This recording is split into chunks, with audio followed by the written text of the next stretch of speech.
Are we live? Nope. We are live now. 3, 2, 1. Hey, what's up, people? What's going on? You know the drill. You know the drill. Let us know all the things. How's it going, guys? Hit that like button if you're here. We are going to talk about Thor: Love and Thunder. We got Coy here. No? Spoilers. What was the thumb up for? Spoilers. What was the finger up for? Spoilers. Did you do? I touched my face. Okay. Oh, he touched his no, face. No ulterior purposes. There And, was no significance. And it's spoiler-filled Thor: Love and Thunder live stream, and we only got Coy here for like About 2 hours. 2 hours. Hey, is that us? That's us. We're on the I TV. wanted to hear the delayed playback so that way I could just make it really difficult for us Now to we know focus. it is us. And if you guys can hear us, that would be very. Just let us know you can But hear we us. could hear us. Because we're experimenting here with this new Rodecaster, and also want to thank Elgato for hooking up some lights, and we finally got a stream deck. Let's see what fancy things John This can is do in the so middle. Cool. Ooh. What can you do, John? Oh, I can make the John could title do that. disappear. Oh, that's I cool. can make the super chats come up. Oh my God, I really? can turn the lights out. Ooh. Oh, nice. I can do a bunch of other Can things. you make us monochromatic whenever we talk about gore? That'd be nice. I Do can, you have the time, John, I to can figure that change all the out color right balance, now? and I can make us very- Immediately live on Hold air. on. Way to give him pressure, Greg. Let me add a function, and I can turn us very blue. Oh, that's cool. Yeah. He's over here being the RZA All of, right. of the internet, mixing, sampling man. live. All right, Big mansions. That's right. let's get focused since we only got a couple hours here with Mr. Comic Book Boy over here. I saw. How many times have you seen Thor: Love and Thunder? Thrice. 3 times. Oh, We saw it twice. We've seen it twice. Fascinating experience. And why don't we give our second view and go around? And guys in the chat, why don't you tell us what you guys think about the movie? Be honest. I know it's a solid 100% for everybody. Everybody. Everybody's on the same page. They're all like Always. perfect balance of comedy from beginning to end. Yep, that's what I Everyone's read. saying that. So, John, why don't you go first? I really liked the movie both times. The second time just smoothed it out. I mean, yeah, there are aspects of people's complaints that I can certainly understand and agree with, but for the most part, it got smoother and more enjoyable. And it was one of the, like I said, I come out of a lot of Marvel movies thinking either like, oh, I like that, or oh, that was really cool. But this was one where I was like, yeah, man, I think I kind of love that, and I still maintain that. So. All I like what it's about, and I like who's involved and all that stuff. So. Well, the second time watch, I put out even a tweet before when the reviews were popping. Like, wow, I really disagree with a lot of. I didn't actually listen to anyone's full review. I kind of just went through some capsules, heard some like random. The only actual full review I listened to was Dan Merle's, just because it popped up, and I was like, sure, I'll listen to this. And I was like, nah, I just don't. I don't feel that way about it. And the second time we watched it, it wasn't as packed of a theater, so I was able to really just take it in. And I did find myself going, this first half of the movie is not quite clicking for me anywhere near as much as it did the first. I think the first time around, I just found it so much more fun in that first half. But on my rewatch, I was like, oh, now that I've experienced these jokes, I do start to feel some moments where like this is moving by really quick. These jokes are like so sketch comedy like sometimes that they're not quite. It really hit me, especially in the Lady Sif moment. Yeah. That's when my impression started to really change on the movie. I'm like, now I'm really feeling it. Was because the first time I saw that Lady Sif scene, I thought it was really funny, and then the second time I was like, yeah, I don't know. Now that I've already laughed at this, I don't really like this scene anymore. But the second half of the movie, I still like quite a bit. I really like the second half. The second half of the movie still holds up pretty strong for me. And The duality gets bigger between each viewing for me. Like Yeah. the separation of quality of my experience between the first half and the second half grows each viewing. Yeah. Because I think what dawned on me, and I found myself wanting to research. I was saying this in the car ride back with John. What I was saying what dawned on me when with the moment with the kids and then being aware that Taika Waititi's kids were in it, Christian Bale's kids, and even Chris Hemsworth's kid, obviously, it hit me like I feel like Taika Waititi this time around, even though it has scenes that are so much darker than Ragnarok, when it is focusing more on the love themes, I think he wanted to make like a family movie. It felt like a family movie. Oh yeah, I just realized this was spoilers in this moment. It felt more in like in this actual moment. It felt more in common with Shazam to me than anything in the MCU, and I love Shazam, but I don't think it quite landed some of the themes that Shazam landed as well. So like at the end when he gives his powers and shares them with the kids, and I've seen some people call that a plot hole. To me, I rationalize that as like he could share his powers with his guardians. So maybe like that's how he hasn't been able to do that before, or why he hasn't done that before. Anyway, the fact that I'm already like Well, he does it with Thunderbolt with Thunderbolt, which Thunderbolt? when he imbues them with the power of Thor. Who's Thunderbolt in this sense? I think I'm Thunderbolt Ross. My brain is not. Oh, sorry. Zeus is am I Thunderbolt. misnaming Zeus is Zeus's Thunderbolt. lightning bolt? Oh, no, you're totally right. But my brain just wasn't. I was thinking about Ross, and I was like, what was he here? Yeah, but like, that is a really good point. Like, so there is a tool to spread the thing, and I thought it was really cool to make that moment about family and about kids, and like, the director's a father, the lead's a father, the Jane's a father, Jane's a father, Natalie Portman's a mother. Like everyone here has kids, so it kind of makes sense that we're at that age where they start making these for families. But I don't know if people were prepared for that. Like, I don't know if that's what the audience wanted. So I don't know if that's why the Rotten Tomatoes score is so low. I don't know if that's what the expectations didn't meet. I don't know if it really comes down to that. I think on the second viewing, normally, by the way, guys, can you clarify for us, do our mics sound, because we have two inputs here. We have the volume for our headphones, and then we have the microphones. And so to us, we sound loud, but I don't know if our volume actually sounds okay on your guys' end. So can you guys clarify for us if the volume actually sounds all right? We have no snare in our headphones. We don't know. There's no snare. I need to snare in my headphones. Mr. Luke is so tired of Coy. As Like- long as we're Sorry, not in Luke. the red, we're I'm good. like I feel like when I walked out, I was like, yeah, it's like an 8 for me. On my second viewing, it actually went down to about a 7 for me. Well, full. Yeah, about a 7 to a 7.5, somewhere there, I would say. It's still, but I still feel like there's so much to really love about it. I love Christian Bale's performance, and I think the visuals are still really dynamite. Like they're super. I didn't know this until last night, late at night, that they shot it with the volume technology. Yeah. And I thought like, oh, that's so cool. And I really like Chris Hemsworth. The thing with it is that first half that's just a little bit clunky to me, because on my first time viewing it, even with all the comedy, I could still really feel the melancholic undertones. Like take the breakups montage of watching Jane and Thor's relationship. And Really then you watch enjoyed that stuff. Like I really, really like that, and that's in the part of the first half of the movie.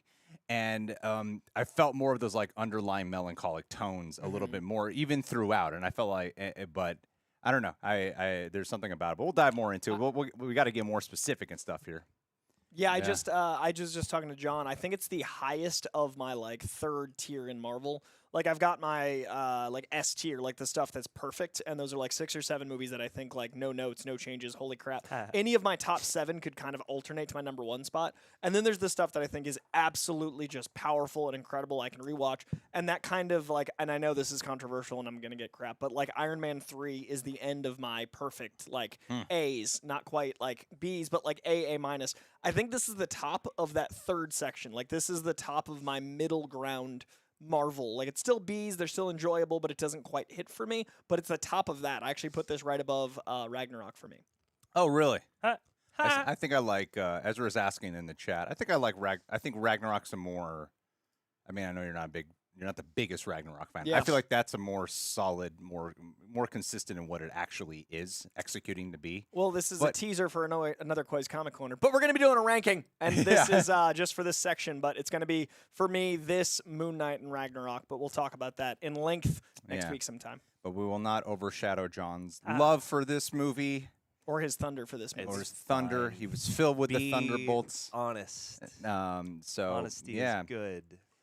but yeah, Still a B for me. Like I definitely consider this better than a lot of other comic movies, and I definitely like enjoyed my experience with it. But yeah. there are things that I have problems with. I just like I don't care about those as much as how much fun I had. Like I was really Yeah. happy. See, I feel like when a lot of people in the chat have been saying too much comedy, and I really felt like that was only in the first half of the movie. Yeah. Like the too much comedy part that only really hit me, especially on a rewatch where I'm like, 99% of these jokes are just not that funny the second time around. Like, I mean, if it's not funny for you the first time around, Sorry. it's not gonna like just you're really not You're gonna in, like it. you're in a way. But the second time watching, I was like, yeah, this is now starting to feel like punchlines all the time. Us, Whereas the yes. first time, it really made me laugh a lot the first time, but the second time I was like, oh no, these aren't really working for me. I mean, it's kind of hard to expect that out of a comedy bits. Yeah, I don't Like- rewatch a lot of comedies. Like Yeah. I, in general, Yeah, you don't gotta- watch you gotta comedies a forget the lot. Like, jokes. yeah, you gotta like leave it Yeah. behind, come back. And this might be great in like 5 years. You know, when you come and revisit it. Now that I've seen it 3 times, I'm probably good. But Yeah. like revisiting it in another rewatch, and it's certainly the one that I am most excited. Like I don't have kids yet, but I want them. It's one that I'm really excited to share with my not Yeah. yet existing children. And the cast and crew seem really. You can tell when like people bullshit in interviews, and I feel like they're not. they had the best time, They and that seem was like they the most really apparent thing. enjoyed this movie. I and think Kevin making it. Feige was so happy to have them have fun, and I think they were all so happy to be there. But the Genuinely. comedy still works for you strongly. Well, no, I mean it worked for me, or it didn't pale partly because this was one of the Marvel movies where I felt like they weren't so much writing just punchlines as they were writing at least jokes in character. So I was like, even if it's not as funny the second time, it's still in character, so I don't mind that as just dialogue that's intended for humor. So it didn't really. I also think I actually didn't expect this movie to be great. I felt Oh, like really? I expected not to like it as much as Ragnarok, and I expected, I don't know, like it's been interesting to watch Taika, crest into, stardom, and yeah, for whatever reason going in, I just didn't have as much faith that it would wow me or do something new or take me to a place I wasn't expecting, and it did. So I think I'm coming happy. from the other place, and that's maybe why I put Ragnarok a little lower, is because I was expecting something that I didn't get from Ragnarok, and I was a little upset that I didn't get the same experience of Ragnarok as everyone else, because I saw Ragnarok, a couple weeks early, and then the uproar of fandom was like, this is the best movie ever, and I saw it again, and I was like, I didn't get that either time. So I think my disappointment of my overall Ragnarok experience colors even my rewatches of it. So I think maybe since my expectations were too high for Ragnarok and they were lower for Love and Thunder, I got more out of this movie because I was like, I know what I'm getting this time. Fascinating. It's funny, comic fans I know, and you included, were the ones at the time who were like, I don't care for this Ragnarok movie. Well, it's just so tricky because I think that the best, and what Ragnarok did give me is it gave me, I think, the best Thor in the MCU in Endgame and Infinity War. I think what the Russo brothers were able to do, balancing Taika's Thor and the Kenneth Branagh and Alan Taylor Thor in those scenes with Rocket, in those moments of melancholy, and even Fat Thor, those moments of pathos and those moments of comedy at the cost of this man going on a journey to figure out who he is, I think are the best Thor. Even I actually like those Thor moments more than comic Thor. But the problem is when you swing back to full, comedy, it's really hard to have that work for me as comparing it to where this exists in the MCU. Yeah. And we talked right before air that like it does feel like it's a protective layer for him. It's really about him trying to, keep people out and keep people distant. Joke, There's joke. a lot of blah, that blah, blah. across the movie. I wanted to see a people little bit more of fronting. the underneath the That's front. fair. Sure. Quick aside, King Dingaling. I did notice how many times the word shit was used in this movie, and it did feel like I was back in some kind of 90s PG-13 scenario where I was like, oh, I'm not used to hearing so much shit in Marvel. Use the S word. Do we have any super chats queued up? We have so many super Let's chats queued get up, 'em. guys. Let's I think the do it. general consensus is like, yeah, the first half is.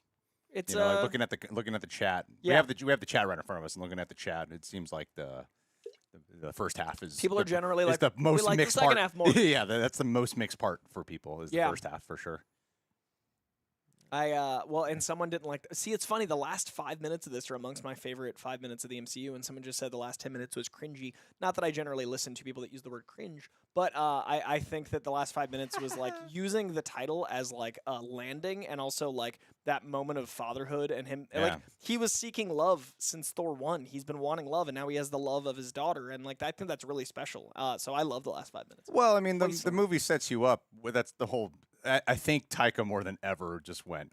Like, I really feel like he made a family comedy. Oh, 100%. It's like a family comedy or a really dark sci-fi movie. And like that's it. Nothing in between. Swing, he really swing. does. It's like it is like the love and thunder. So in some ways, I like the concept of that, the construct, because you do get a bombastic version of both. Yeah.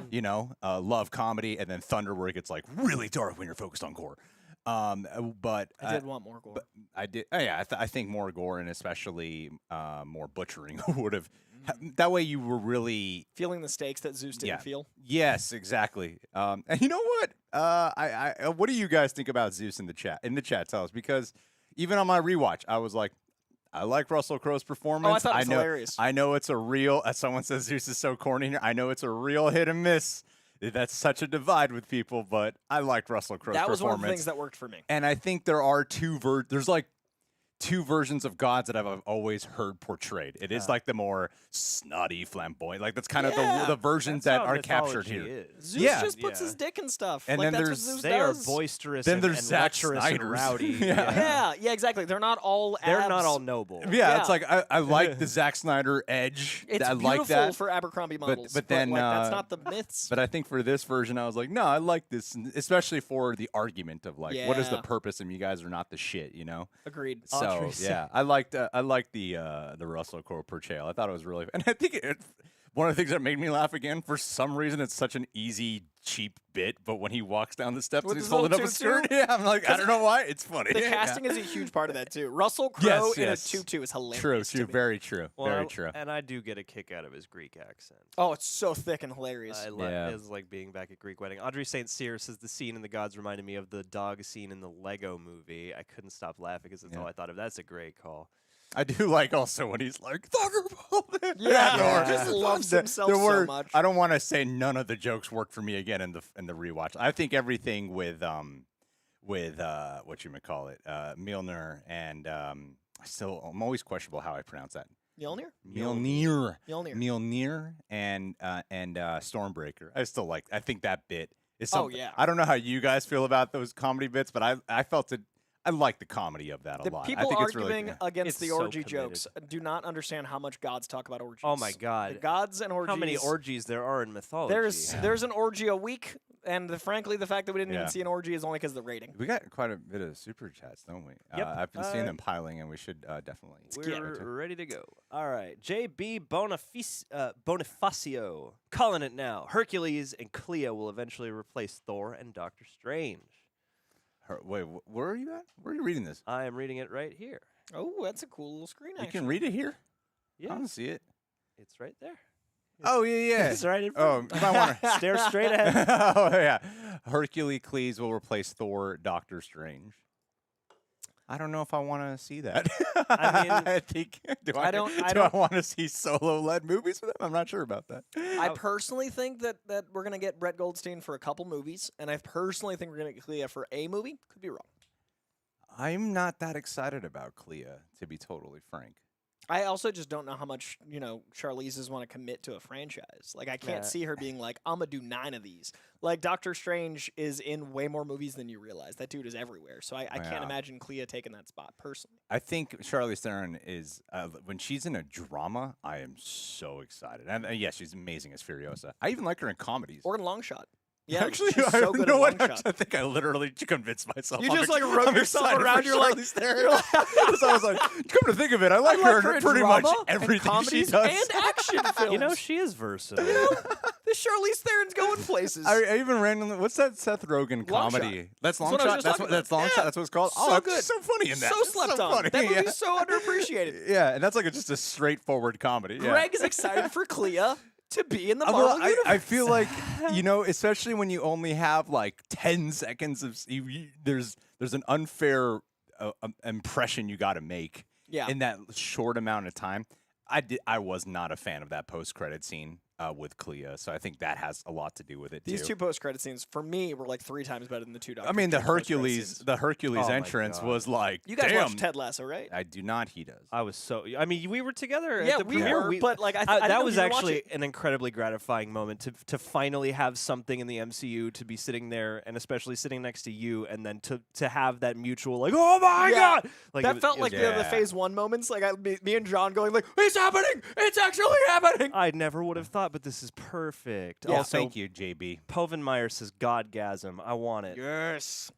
Shelby. I've always tried to have a I've godgasm. seen the movie twice now in Dolby at AMC and loved it. Ooh. But I cried so much. Nicole was right. heartbreak does feel good in a place like this. Because here, Wait, what They is are. that? What is that reference? The Nicole Kidman ad at the Nicole beginning. Kidman. The AMC ads. Oh, that they yes. deprived Heartbreak us feels of. better in a place like this. Did I they did play? not- yeah. Did they play Nicole Kidman yesterday? It didn't seem like they did. Did you No. not get Nicole? They didn't give us Nicole, and we That were at AMC. AMC. You get a That's- refund right now. in IMAX. I- I've you seen get her. a refund. I completely missed. I mean, you're on TikTok a lot. I am so on TikTok. you follow Coy on TikTok. Does a lot of comic book related videos, by the way. Links in the description. I'm in the but meme yeah. culture. The one I forget what movie it was that we saw, but when the crowd started losing their shit at Nicole Kidman, I was like, What? I don't understand what's happening right now. Oh, I am it's so, such a I'm meme. so out of the a loop. meme? It's Yeah. it's become an unstoppable meme to the Yeah. point where people. I There's can't a remember shirt what- I might buy. You should, and I. One of the last times I saw it, the audience was like participating along. That's Yeah. how I know I'm in the It's- right it's audience if it's a become- comedy. Because Kevin- they get the Nicole lines. Kevin Lopez is pretty much echoing some of the things that you said in your video about Ah. Hercules. Hercules will be Thor's rival eventually, bro, just like in the comics, and join the Avengers. While Cleo becomes Strange's wife and becomes Sorcerer's. Check out the video we Very just excited. dropped 2 days Yes. ago. The last Thanks 2 for days that, of Coy's Kevin. Comic Corners. Appreciate the super chats, people. Pandemic, Pandemic. Jones.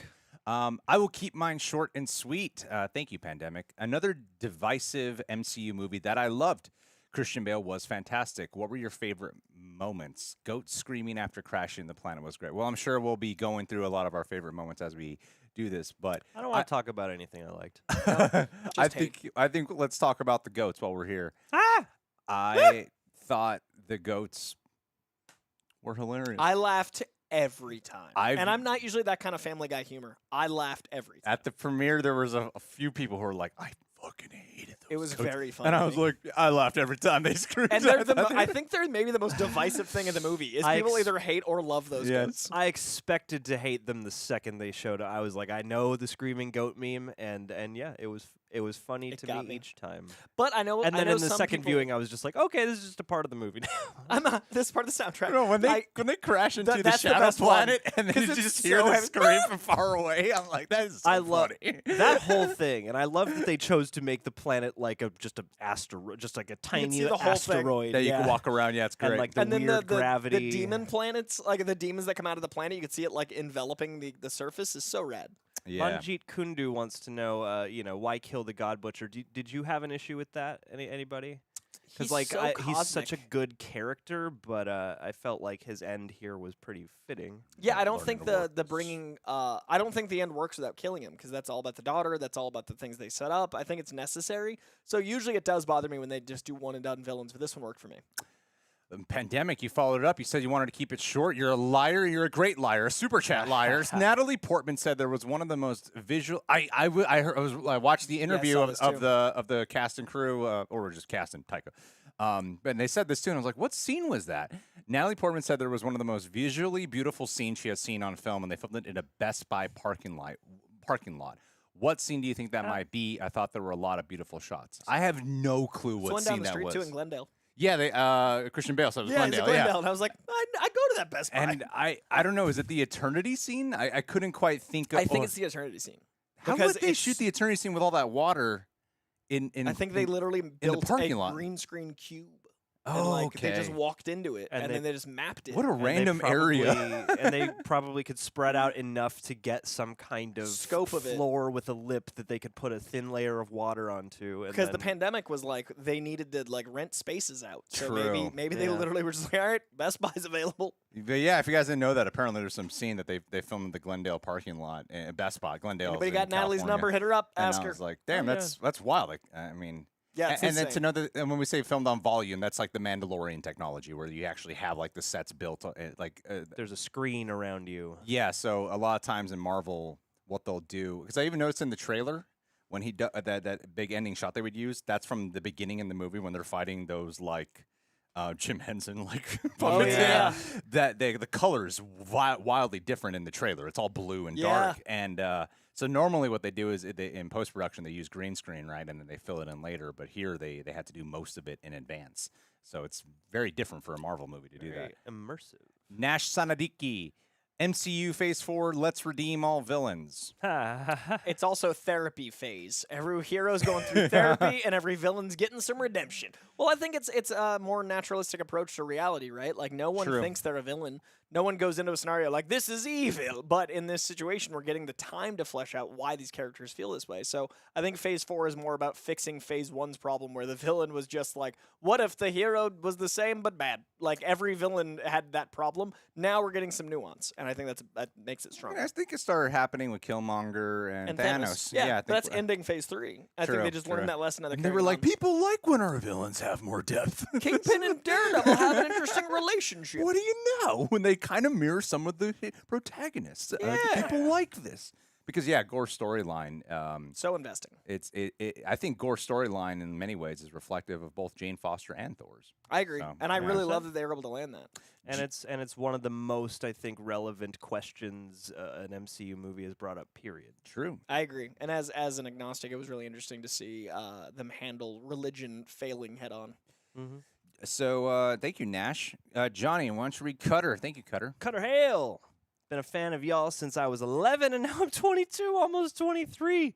Christ the We've Lord. been here that long. Goddamn. Dang. Thanks for all the great Half content. this man's life. Movie was fun. Going to see it again today and tomorrow. Well, I'm glad you had a good time, and hey, thank you. That's incredible. Thank you for sticking around. Nice Happy to get able to drink.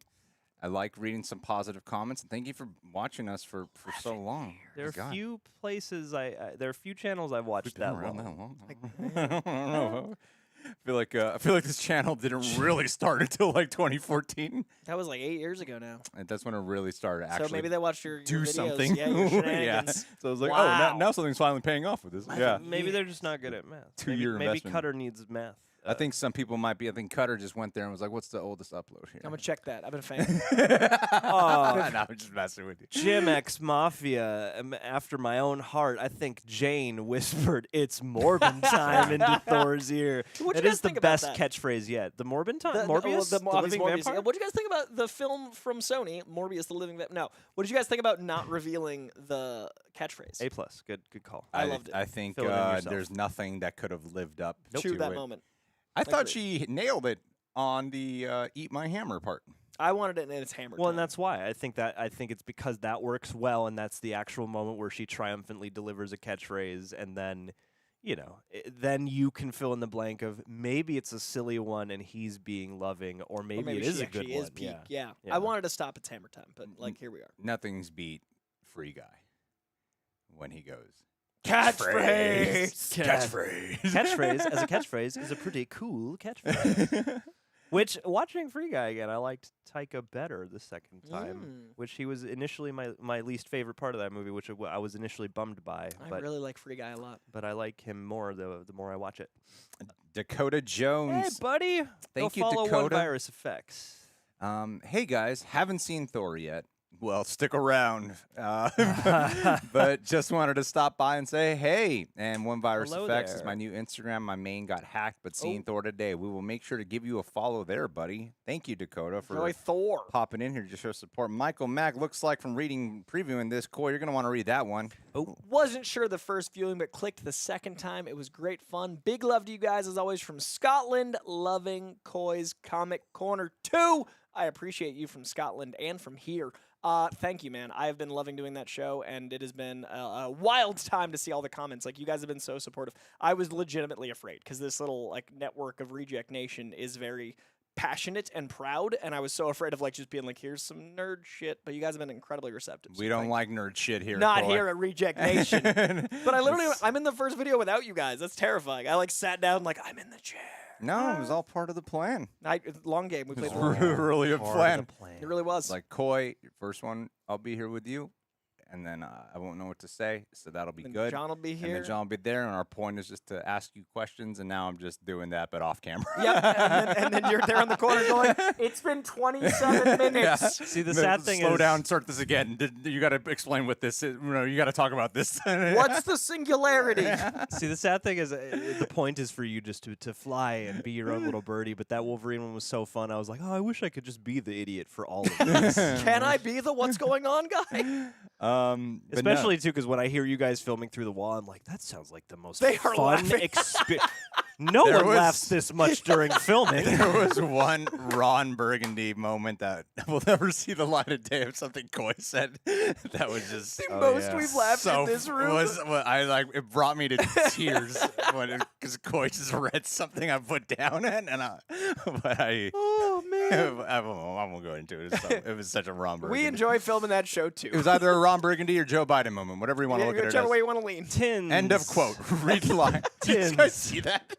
It's like, Jesus. I'm like, this is real.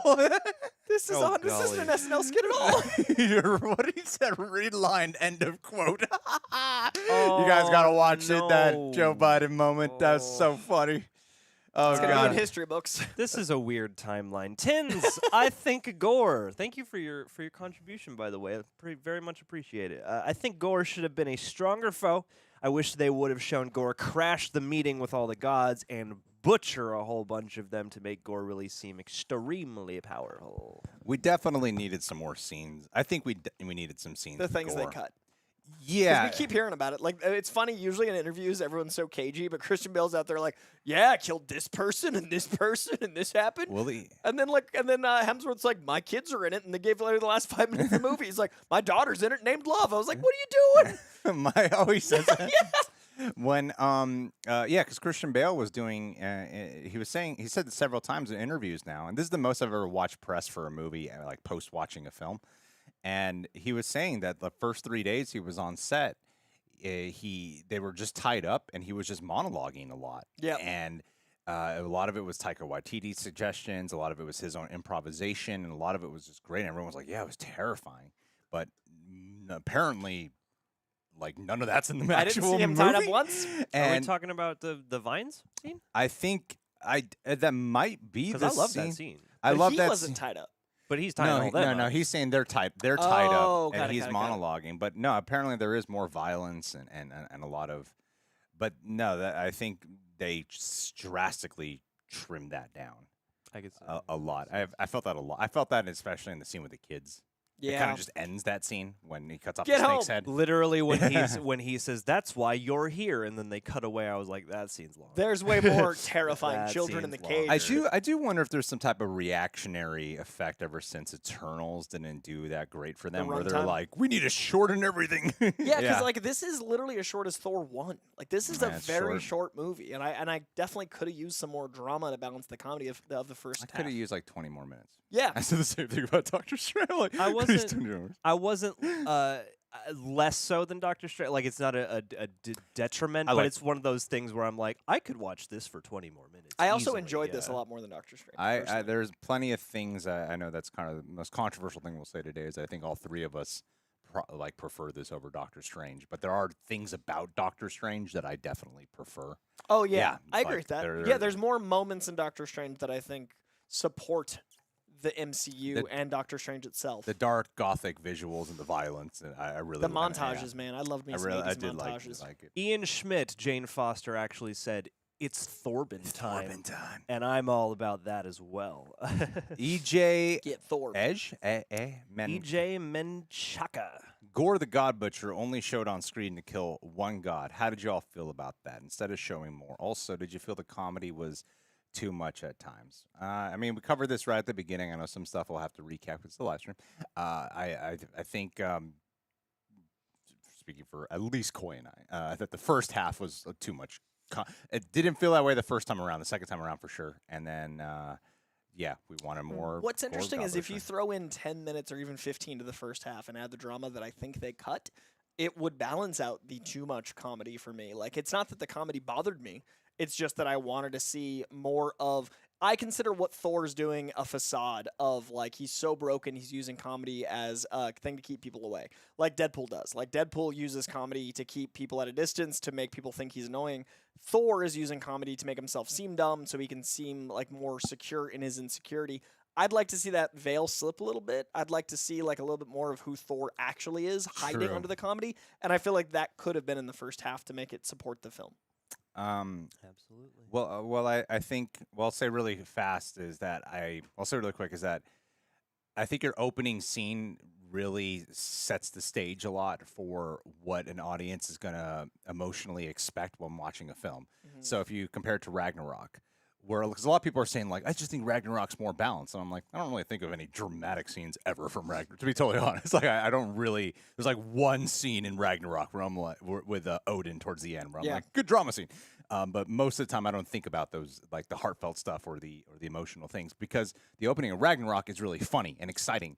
Whereas the opening of this movie is very dark and dreary. Like the freaking guy is stranded in the desert. It starts off on a shadow, and his daughter dies. You know, and then he stabs a god in the throat. So it's very dark and violent, and it's just it's a lot of jokes like following that. So it just sets the stage entirely different for your viewing experience because I think Ragnarok actually has more comedy than this movie. It's just the comedy, I think, really stands out so much more here because when there's heartfelt stuff mixed in with a movie that just sets you up for purely a comedy, the heartfelt stuff kind of weaves in a little bit smoother for some reason versus such a dark, heavy opening and then a bunch of comedy. And I think that's where some of the imbalance can start to be more apparent, I think. It also is the most I've ever felt an edit, I think. Like in a Marvel movie. True. And I don't know if that's because of how much they were more open in the press, but like I do think that would like he asked if I'd like to see some more butchering. I would have. I don't know if that would have helped the first half, but I could have used some butchering. It becomes that thing of, you see it on screen, you see that little montage of them looking over how many people have been butchered, and then you're like, oh, that's it. True. But David Gandy, he got us a camera that we're streaming. Reading the chat. Okay. Cameraman looking Gandy. right at No, yourself. look at the thing, the little font. Cameraman When you're talking Gandy. this I remember I made Coy a note. Stop looking at yourself, you I was beautiful reading bastard. the chat. You're talking the whole okay? time looking clearly at your Hey. reflection in the TV. How you doing? Hi guys. Landed overall a solid movie for me. The experience for me was uneven, but averaged out good, but not great. Definitely an entertaining film. I mean, as long as a movie's not boring, it generally gets my recommendation. That's where I land. I feel the spectacle. I feel the excitement. I got those things. That's how, if boring is the worst insult, I think the levels of insult for film are boring is the top. The Irishman. Annoying. Oh, you son of a bitch. I Armageddon. was literally thinking the other day, I was like, I think I like Irishman more than Heat. What the fuck? Wow. When I rewatched Heat, I was like, I don't like this as much as I thought I did. And you watch like The Silence. Irishman the first or Silence second time? is a quality movie. I think I with a love great Irishman. cast. The Irishman is so boring. Ooh. All This is Scorsese. the Oh, forever God. argument I we're am gonna gonna have. choose Over that Heat? Scorsese. Oh, no. Silence. I think guys. Irishman's his worst film. Scorsese's Such an worst. asshole. I think Heat is Michael Mann's best, and Scorsese's worst is The Nah, Irishman. Collateral is 100%. Collateral's Michael right there Mann's second for me. Collateral Collateral is 100%. is I like wonderful Miami film. Vice more than The Oh, Irishman. you're such a prick. I like Black Hat more than Colin Irishman. Farrell. I No. like Chris Hemsworth's Thor's Black Hat you, more than The oh, Irishman. Oh God, no. Mm-mm. Clip it. Alrighty, we got a couple in the stream lab. Don't worry, we're not cutting. I know there's more super chats there. We'll get to them. Yeah, but- just had to refresh them because we'd reached the top. Hey, can you guys in the chat? Why don't you give? I see some people have been giving their ratings. I see a lot of 6 out of 10s here. In the chat, can you guys just start putting down your out of 10 ranking for the movie, and then we'll take a quick peek over it. All right, Flev Doran. Flev, it was a good addition to the MCU. Good adventure, not really great, but not bad. My only disappointment was Gorr. I had expectations for Bale, who acted it great, but the writing blew me away. Didn't blow me away. I wouldn't rank him even top 3 one-time villains, in my opinion. And he goes on to say, the comedy was a little too much at points, like Zeus juggling act was too much. But the goats, which I also expected to be annoying from the trailer, were very entertaining. I lost it for 1 whole minute after they hit the planet and screamed. I would have been like, shut that guy up. He's still laughing. We've moved on to We are serious into scenes. a new scene. This is dark now. She just threw Stormbreaker out. I bet that guy's name is Flev. Why'd you throw Stormbreaker out the window? See, that joke was funny because it worked. I don't know. Some of the stuff really worked for me. Some of the jokes really worked. Okay, John Cypern. we're building the. I mean, you guys can. Is there a- continue. We can't talk. There's nothing. Can't We talk, can't read we anything. can't read, we got no everything's information. Gone. Here we go. All right, Got well it, then John. I'll just not do that. All right, cool. All you had to Yeah, do was it hit was the right there, one. You just hit hit the one send. button. No, You're because so I close. needed to make a couple 6. more options. Oh, that's true. I need to add options. It's gonna take We got, time. but now we got people. 8 chiming out in. of Okay, 10. let's We got read. 8. Let's read through it. Sif's arm out of 10. Yes, Androius, I agree. Stop.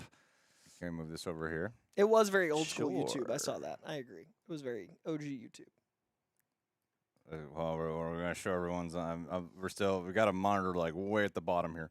Okay, so let's just kind of go off brain here. There's every 10, rating. 7, 8.5. 10 out of 10. 5 Damn. out of 10. 4 out 4. of 10. Ooh, that compensates for the 10. 5 out Wow, of 10. 10, 9 out of 10. 6 out of 10. Zeus made 7 out of 5. 8. 7.5. 8.5. Wow, this is like all over the place. Could not be more all That's over the good, place. though. This I is think good, that's a Nana. good thing. So a lot of people are like 5, 9, 4, 7, 10. Wow, that's like all over the place, guys. That's crazy. Curdy, yes, that is Singularity, I think. That is who I think she's going to be in the Young Avengers. Check out Coy's Comic Corner to hear more about that theory. John, how do I do this? Oh, damn, that's cool. Tech. Just, yeah. Oh, sweet. Look at that. Oh, wow. Yes. Oh, I love it, John. It's very fun and Thank you, satisfying. Elgato. Thank you, Elgato. I said, Elgato, hook us up. We stream. Keep giving shit to people who don't stream, Elgato. We stream. We stream. Actually, Actually, I think the last time we were here with Coy, he had not had Coy's Comic Corner. No, this is the first live stream with Coy's Comic Corner. yeah, because So I can- so last I- live So was bring it. Notice how strange, much right? more brief I'm being, because I can explain it on Coy's Comic Corner. And Now you don't want to talk in these streams. Yeah, Now I you're gotta like, save "I'll it for save my it." own channel corner. where did we leave off here? At David Gandy. All Here, right. here I got it. Hold on. Wait, oh, there's ways to like refresh it? Which? I personally didn't like this movie because they made Thor. Okay, why don't you guys talk while I'm doing this? I'm figuring Where's this the out. McDonald's? I don't know what that means. Do you guys think that they don't know what to do with Thor anymore? Because I've been hearing that a lot, where they feel like people are feeling like they're not entirely sure what MCU might be losing track of what to do with the character. The complaint I keep hearing is that he's been characterized inconsistently, and they keep making him a buffoon.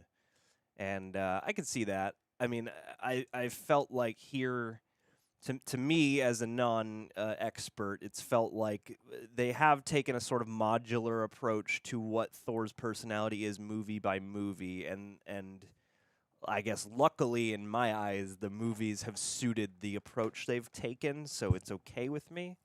But I would be curious to hear Coy's thoughts, really. I think the character in the comics is so tricky to nail down even in the comic books because you're adapting a Norse god into comics. So you've got mythology, you've got comic lore, you've got different sensibilities, whether it's the ultimate line where he might or might not be crazy, and then they have to establish that. You've got the Donald Blake stuff. You've also got 70 years of comic lore. So I do think that you can consider this a adaptation of some of the comics, but there's just so many years of comics. Like Walter Simonson's Thor is very serious. Donny Cates' Thor is very serious. So I personally saw the humor in the Kenneth Branagh as more akin to how I see Thor, more the fish out of water, more of the guy trying to figure out what it is to be mortal in a world of immortals and then reversing that. So that to me is more my sensibility, but I don't think they've lost the thread. I just think they see it as differently than I do, and that's not on them. So I just think they found out Chris Hemsworth's a comedic genius, and like they were like, let's use this comedic genius we hired, and then let's get Taika. I don't think he was signed on for a Thor 4. I think he was willing to come back because they let him play. So I think more Thor is better than no Thor. Fair enough, man. Fair enough. You know what I really want, guys, is a Valkyrie movie. Oh God, I I'm love her here so for much. it. Watching her again here. I was I am watching so an in interview. love with I've her. never seen an interview with Tessa Thompson. She's the best. Dude. And then I mean, I'm American, so I'm not the one to be like, oh my God, it's amazing. But I could have sworn, because I've been watching Westworld season 2, and I forgot that she's in that show. And I know she's in like Creed and stuff. So I was watching interviews with her, and I was like, oh shit, she's American. Yeah, I thought she was British because she's so Yeah. talented. yeah. Yeah. No, she's rad, dude. Yeah, I thought she was playing Americans in stuff like Creed and Westworld. No, she's legit. But I From, was like, she's oh, one of our damn. few. But I love her. Even though they don't give her character too much to like What she does with what they give her. Yeah, I mean, I love her presence. I think her presence weirdly spoke more to me here because of the fact that the writing didn't give her as much. But whenever she was on screen, I loved whenever She's she my was in- favorite yeah. character in the movie. I Comfortably. really was. This was the movie that made me go, "Don't do a Disney Plus show. Give Give me her a movie. Give Yeah. her a movie Yeah. because I think she can hold one. King Valkyrie I all think day. she can hold one." Aiden NYR, thank you. I wish Gorr had more screen time. How can you make a movie with Gorr the God Butcher and he only has one on-screen kill? Oh my God, is that true? Just Yeah. one? Yeah. And it's in the opening. Just one? I didn't even realize that. It's you only only one. see him actually murk the One guy in opening in god. the clearing. Yeah. Yeah, but when Star-Lord... Yeah, I'm You see surprised the no one's talked about aftermath. the Guard. If you want to know what I thought was the most disappointing was the use of the Guardians. I felt like Tycho was like, this is perfunctory. They left me with them, so I got to have them. But they hold no, they almost hold no presence. Well, they for me. literally like are looking up in admiration at Thor, but like that's not how we left Yeah. them, and we didn't get any moments of comedy to get to that point. I thought I they thought were he was s- going to be sarcastic. They were so. I thought they were pretty wasted. And then the it's- Guardians, like I that- was like, when the first time I watched, it, I was like, yeah, they're fine because I was more. But then the second time, I was like, man, they're really wasted in this movie. Yeah, because they're hilarious. Yeah, but they make no impression. I think. I mean, they the make no- goats was funny with an introduction with them in the ship, but that was also more like spatial humor. Yeah. Darth the Pooh, Johnny. Cancer is tough to watch, and the final post-credit made the movie for me. I've lost too many to cancer, and the last scene made me quite emotional, but happy that finally a character with cancer won in a movie. That's a very interesting and thoughtful point. That is very, yeah. I mean, it is like a fantasy fulfillment, but it's funny. I don't want to get into too many spoilers, and it's not the same kind of thing. Spoiler but chat. I've heard debates about a certain very prominent death on a very huge television show. Not the same exact kind of thing, but sort of a mishandling, as the opinion I was reading put it, of many people's experience. And so here, many people experience the horrific effects of cancer. And so, yeah, I have to imagine it is rare because so many movies probably are trying to come at you with the fragility of life and all the things that are absolutely valid and legitimate. But yeah, to have that catharsis of like, oh, she makes it to the next realm, and can sort of have a benevolent and happy end. You're like, yeah, I think that's pretty beautiful, especially if it's been that close to your life. Yeah. Thank you for sharing, Darth the Pooh. I've lost like extended relatives to cancer, but I know people who have experienced it closer hand. So it's interesting hearing that because I've heard the opposite with this movie, that some people thought like some of the handling felt a tad bit almost borderline offensive, but I didn't really. No one really elaborated on it. Yeah. Whenever I've heard that, I've only heard that I'm from not a few sure people. how, but I obviously I don't have the direct experience either. So I think because maybe the movie it's in. because the movie is so jolly. I I don't never know. feel like yeah. they made a joke out of it. Yeah, never no make- shit. That was they one of never the make- things they didn't make a joke out of. They didn't make cancer funny, no. Yeah. Even in the first half, whenever you would check in with Jane. And, It was still No, heavy. Because, I mean, for as much as folks have valid complaints about the comedy, the second time to me especially, it started to reveal itself, like when you really cut to Jane after that after that scene with Darcy, where she's like, no, it's fine. I was like, there's so much in this movie that feels like it's about the fronts people put up to appear fine when they're deteriorating or being deteriorated from the inside. True. So, yeah. Which I thought also tied into Gorr beautifully. I thought they handled that really well. Yeah, it was a nice parallel. Quentin Anthony Anderson, making it so short, I think, hurt it the most. Could have used 20 more minutes. I agree. Your super chat is also one of the shortest comments. But we appreciate the brevity, and we agree with it. I mean, well, I would say too that with it being short, I think some things kind of get a little bit lost upon people.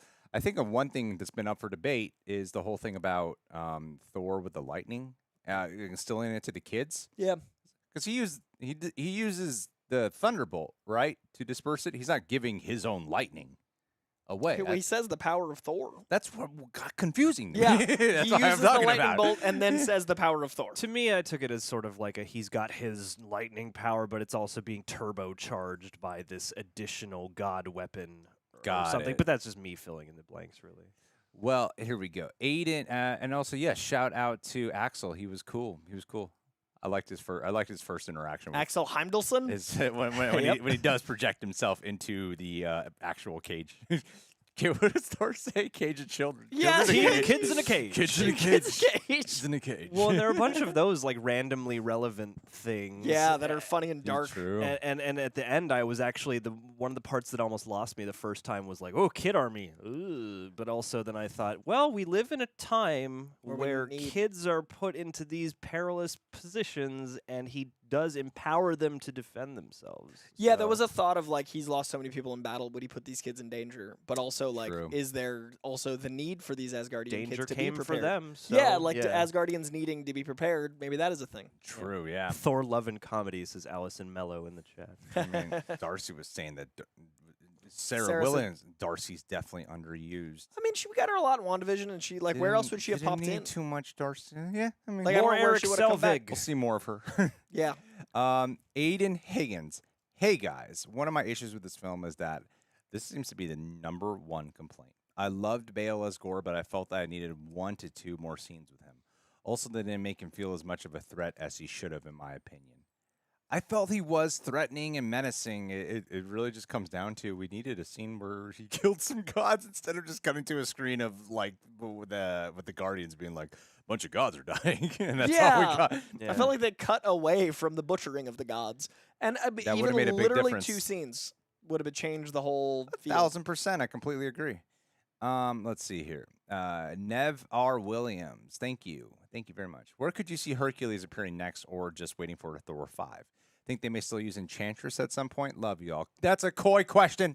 I think that Thor will be going through more of the fatherhood journey, and so we're gonna have Hercules as kind of what Thor 1's Hercules was, where it's the I'm a noble god in this world of peasants, and why don't you worship me? And I think it's gonna be really cool to see the arc of Thor reflected in Hercules. You're gonna see Hercules as what Thor used to be, meeting what Thor is today, especially with that whole paternal nature, with his more caring self. So now that we've had the Love and the Thunder, we're going to see what that combines into when he's opposite someone that is like his old self. I do think Enchantress would totally work for that, but I think as an antagonist, Hercules is going to be really interesting because his ego is going to be his weakness, and I do think he's eventually going to become a bit of an anti-hero or just full-on Avenger through time, getting humbled by Thor and seeing what he could grow into. That's a good answer.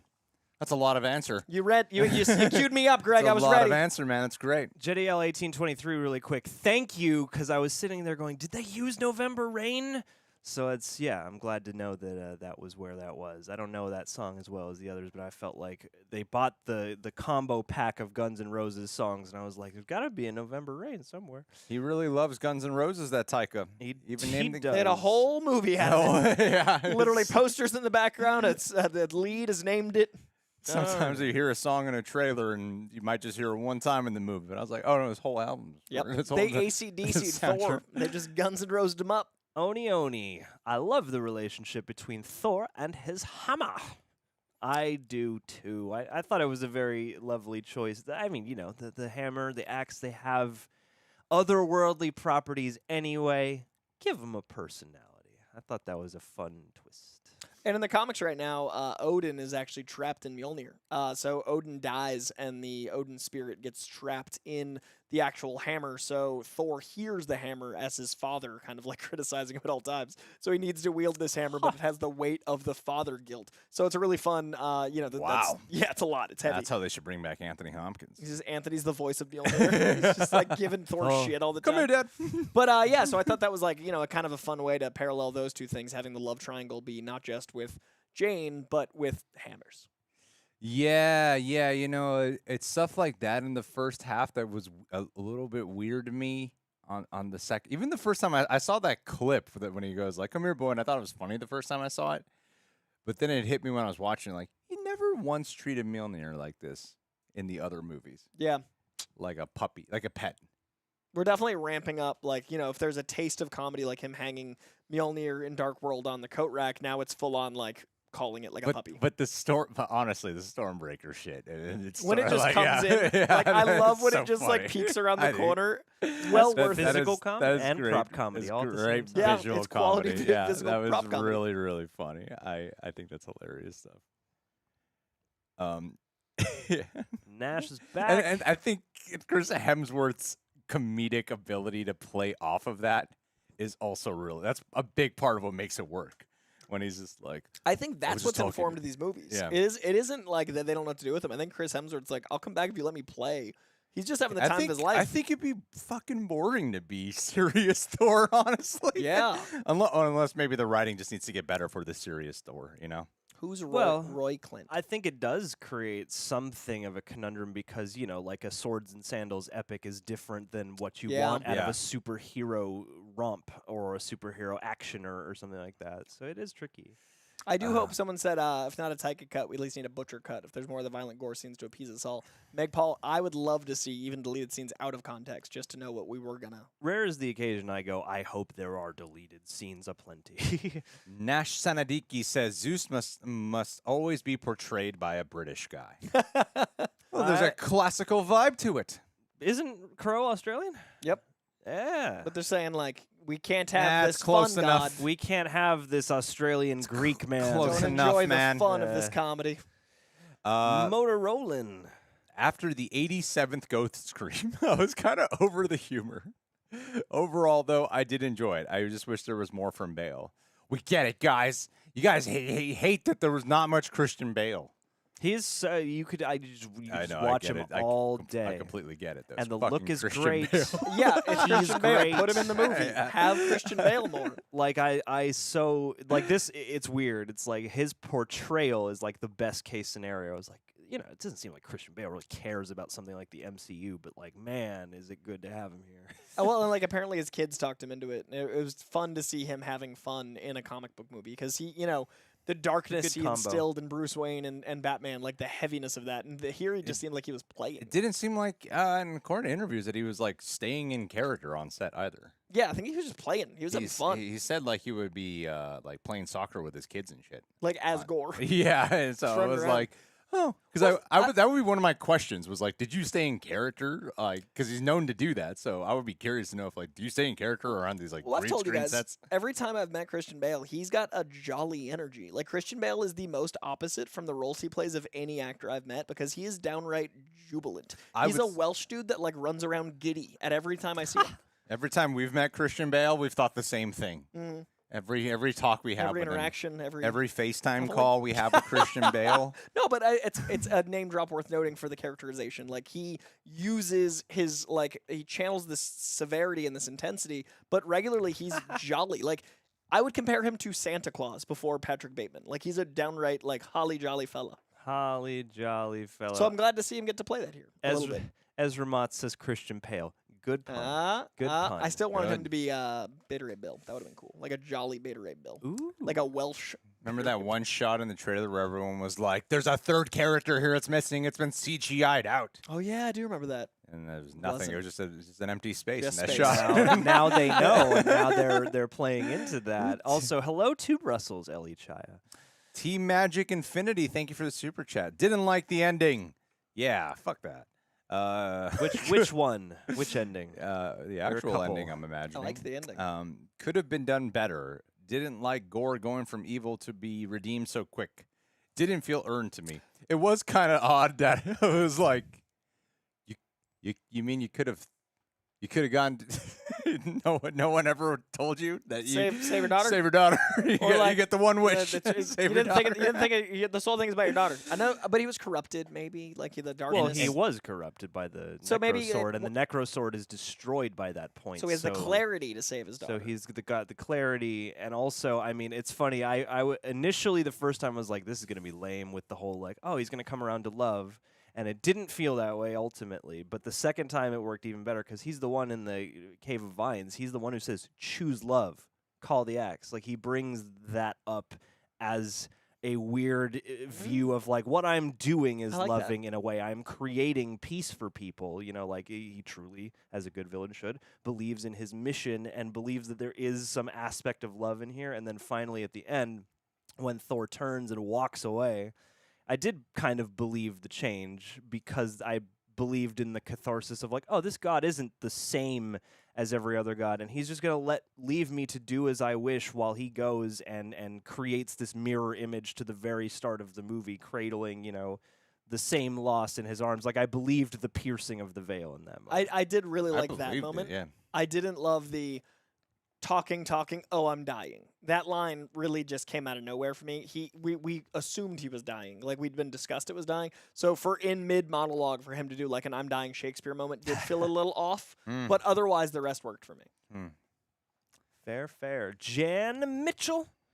Gorr wasn't the villain, the Necro Sword was. Gorr was the weapon. That's an interesting way to put that. I like that. I do like that take. I like the take. I don't feel It's a that's the take. symbiosis. I think yeah. It's a mutual bonding. I think it just further enhances that true desire that he has. Yeah. And enhances the darkest parts. You know, Sarah Williamson, I forgot that Chris Hemsworth was fucking phenomenal in Bad Times at the El Royale. Yeah, he That was. is terrifying. He in was that doing movie. such good Brad Pitt. He was so scary in that movie. He was dark Brad Pittin' all day. He scared the. I remember being in the theaters, being like, "This guy's terrifying." Damn. I wish I saw that in the theater. Oh, it was great in theaters. Mr. Downtown. Hey, RR and Coy, help me out here. Hey, I'm a reject now. Hey, RR, including Coy is what I should say. Send another super chat and just fix it. Help me out here. Didn't Thor get Mjolnir back in Endgame with Cap using it? Shouldn't there be 2 Mjolnirs? Chris Evans took the other one back to its timeline. At the end, he brought the stones and then the hammer back. So it's back in time. Yeah, Boom. yeah. Hammer time. Boom. Someone in the chat brought up earlier how there seemed to be no discrepancy, between Stormbreaker and Mjolnir and Endgame in the battle. That's what I mean. But something I don't know. I don't go there. When I was watching the movie, being same. like, but in Endgame they cross paths, Mjolnir. And Were they upset then? Yeah. But that was a different Yeah, boy. Mjolnir, different argument. Yeah. That was an extraordinary fight, not a regular fight. Yes. Bobby Quetzalcoatl. with Thor for name dropping me. W Thor is like win for Thor. Like He that's did, the and- slang for the kids. And he said it funny.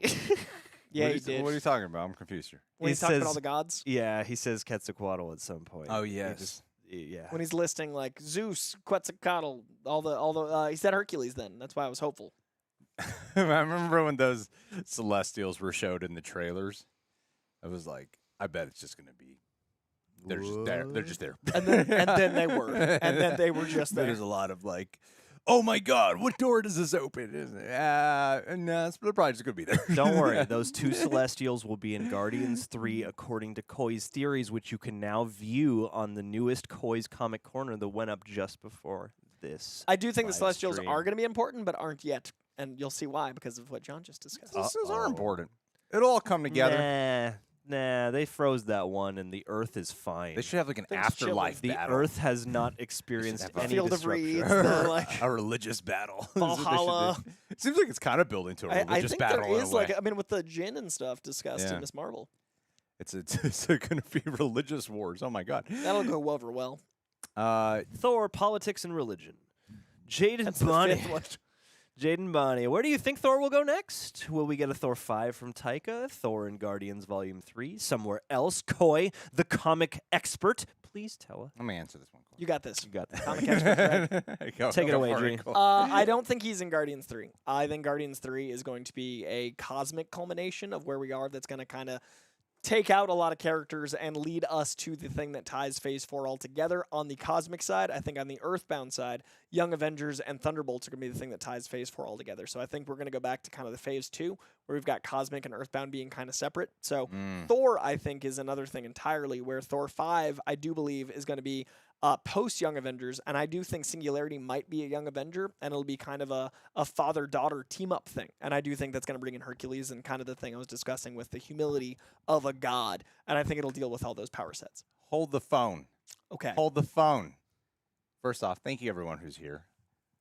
It's easy to forget how fun live streaming is. Every time. We don't. You tell me we're this so- every time. We're so used to just filming and editing, And just not So- having the people. to like actually interact with everyone. I'm like, oh, this is fun. There's two people in the chat, Alejandro and James, who are saying Daryl's in this movie. Twice. When? Daryl's the tour guide in New Asgard, and then That's Oh my God, that's Daryl. It's got a name tag. It's Daryl. That's Daryl. Oh, He does have a name tag. shit. This is Daryl. I didn't even think of it at the time. I didn't Dang. even. That's the greatest Easter egg of all Yes! time. I didn't even No think that was more an Easter egg because he Easter was like a eggs. character. I didn't notice the name Daryl. tag. Oh, No. damn. And then more. Valkyrie, when she's walking through the families losing their kid, she assigns Daryl a task. She goes, Daryl, and she tells him to do a thing. I've been for the longest. I pitched this on Movie Fights forever ago, and I actually won when they were saying pitch a show for Disney Daryl's Plus. in it. And I was like, do a Daryl show, and where every episode there's a new member from the MCU, and he has to. I thought it would be like he could be working at like Avengers headquarters or something, like an That's employee great. there. He's working at New Asgard, man. Fury's Yeah. assistant. He's So the that's tour what I mean. guide. I'm like, they're doing the show. He did the thing you where- wanted. Where, yeah, like you just have an episode where it's always he's with some Avenger. Well, when and you I watch think that'd be Thor a really 3, fun show. It's Daryl's like a in there. office comedy show or something like that. The kind of hangout show. So, oh damn. He's a tour guide at New Asgard for your show. There you go. I'm like, oh my Different god, it's coming Avengers true. come and tour What New I've been Asgard. wanting is happening. Yeah, that makes me so That's happy. So lovely. I'll go into it later. I have the weirdest thing I noticed, and I bet no breakdown channel's pointing this out. Oh shit. I have actually, I'm gonna do a 1 minute video for YouTube about it. You're not gonna say it now. I might just for the people here in the chat. I'll Then do you a clip it. separate video. I'll do a separate 1 minute I'm video listening. for everyone in a minute. But I'll tell you, I don't Oh. think anyone noticed this, but both times I watched this movie, I'm like, why did they do this shot? There's a very specific thing involving Christian Bale that every time I watch this movie, I'm like, what a weird choice, and I don't think anyone's noticing it. I know how to Now, yeah, build like this when up, you gotta aren't tell I? You just gave us 30 seconds of the minute. A mild-mannered comic nerd. I liked the movie, but it did have too much comedy in it till the middle. I'm glad we're on the same page. I felt like I was watching the Matt Damon and Melissa McCarthy extended show. You see, that bit, I thought went on a little too long for my taste. Because the rest of the movie felt so much like that bit. Like it didn't. The bit is funny because of how ridiculous it is, but the movie itself is kind of operating in like that's like a 12, but the movie's at an 11, so it's like not a big enough leap. Whereas in Yeah. Ragnarok, I felt like it worked because it was so short that it was like, oh, that's a good one-note joke. Yeah. I actually liked the joke where Matt Damon and Chris's other brother were talking, and they were like, we need to make art at a time like this to bring the people. Like that to me was way funnier. Exterior Asgard night. She didn't say no. Like that was way funnier to me than, and I just don't like Melissa McCarthy very much. I thought when Melissa McCarthy Wow. first You appeared, heard I me. thought it was really funny when she first appeared. The Irishman's Melissa McCarthy. Why don't you go fuck yourself? She's in the Irishman. No, those are that's what I'm Go saying. fuck yourself. That'll improve them both. Downtown. Who was Lena Headey supposed to be? Eternity? I don't Who think was she supposed to be? Eternity, I don't think was ever going to be a character. I want to say she would have been like a god in the vein of Wonder Woman. I think they would have made her like one of the gods that gets killed.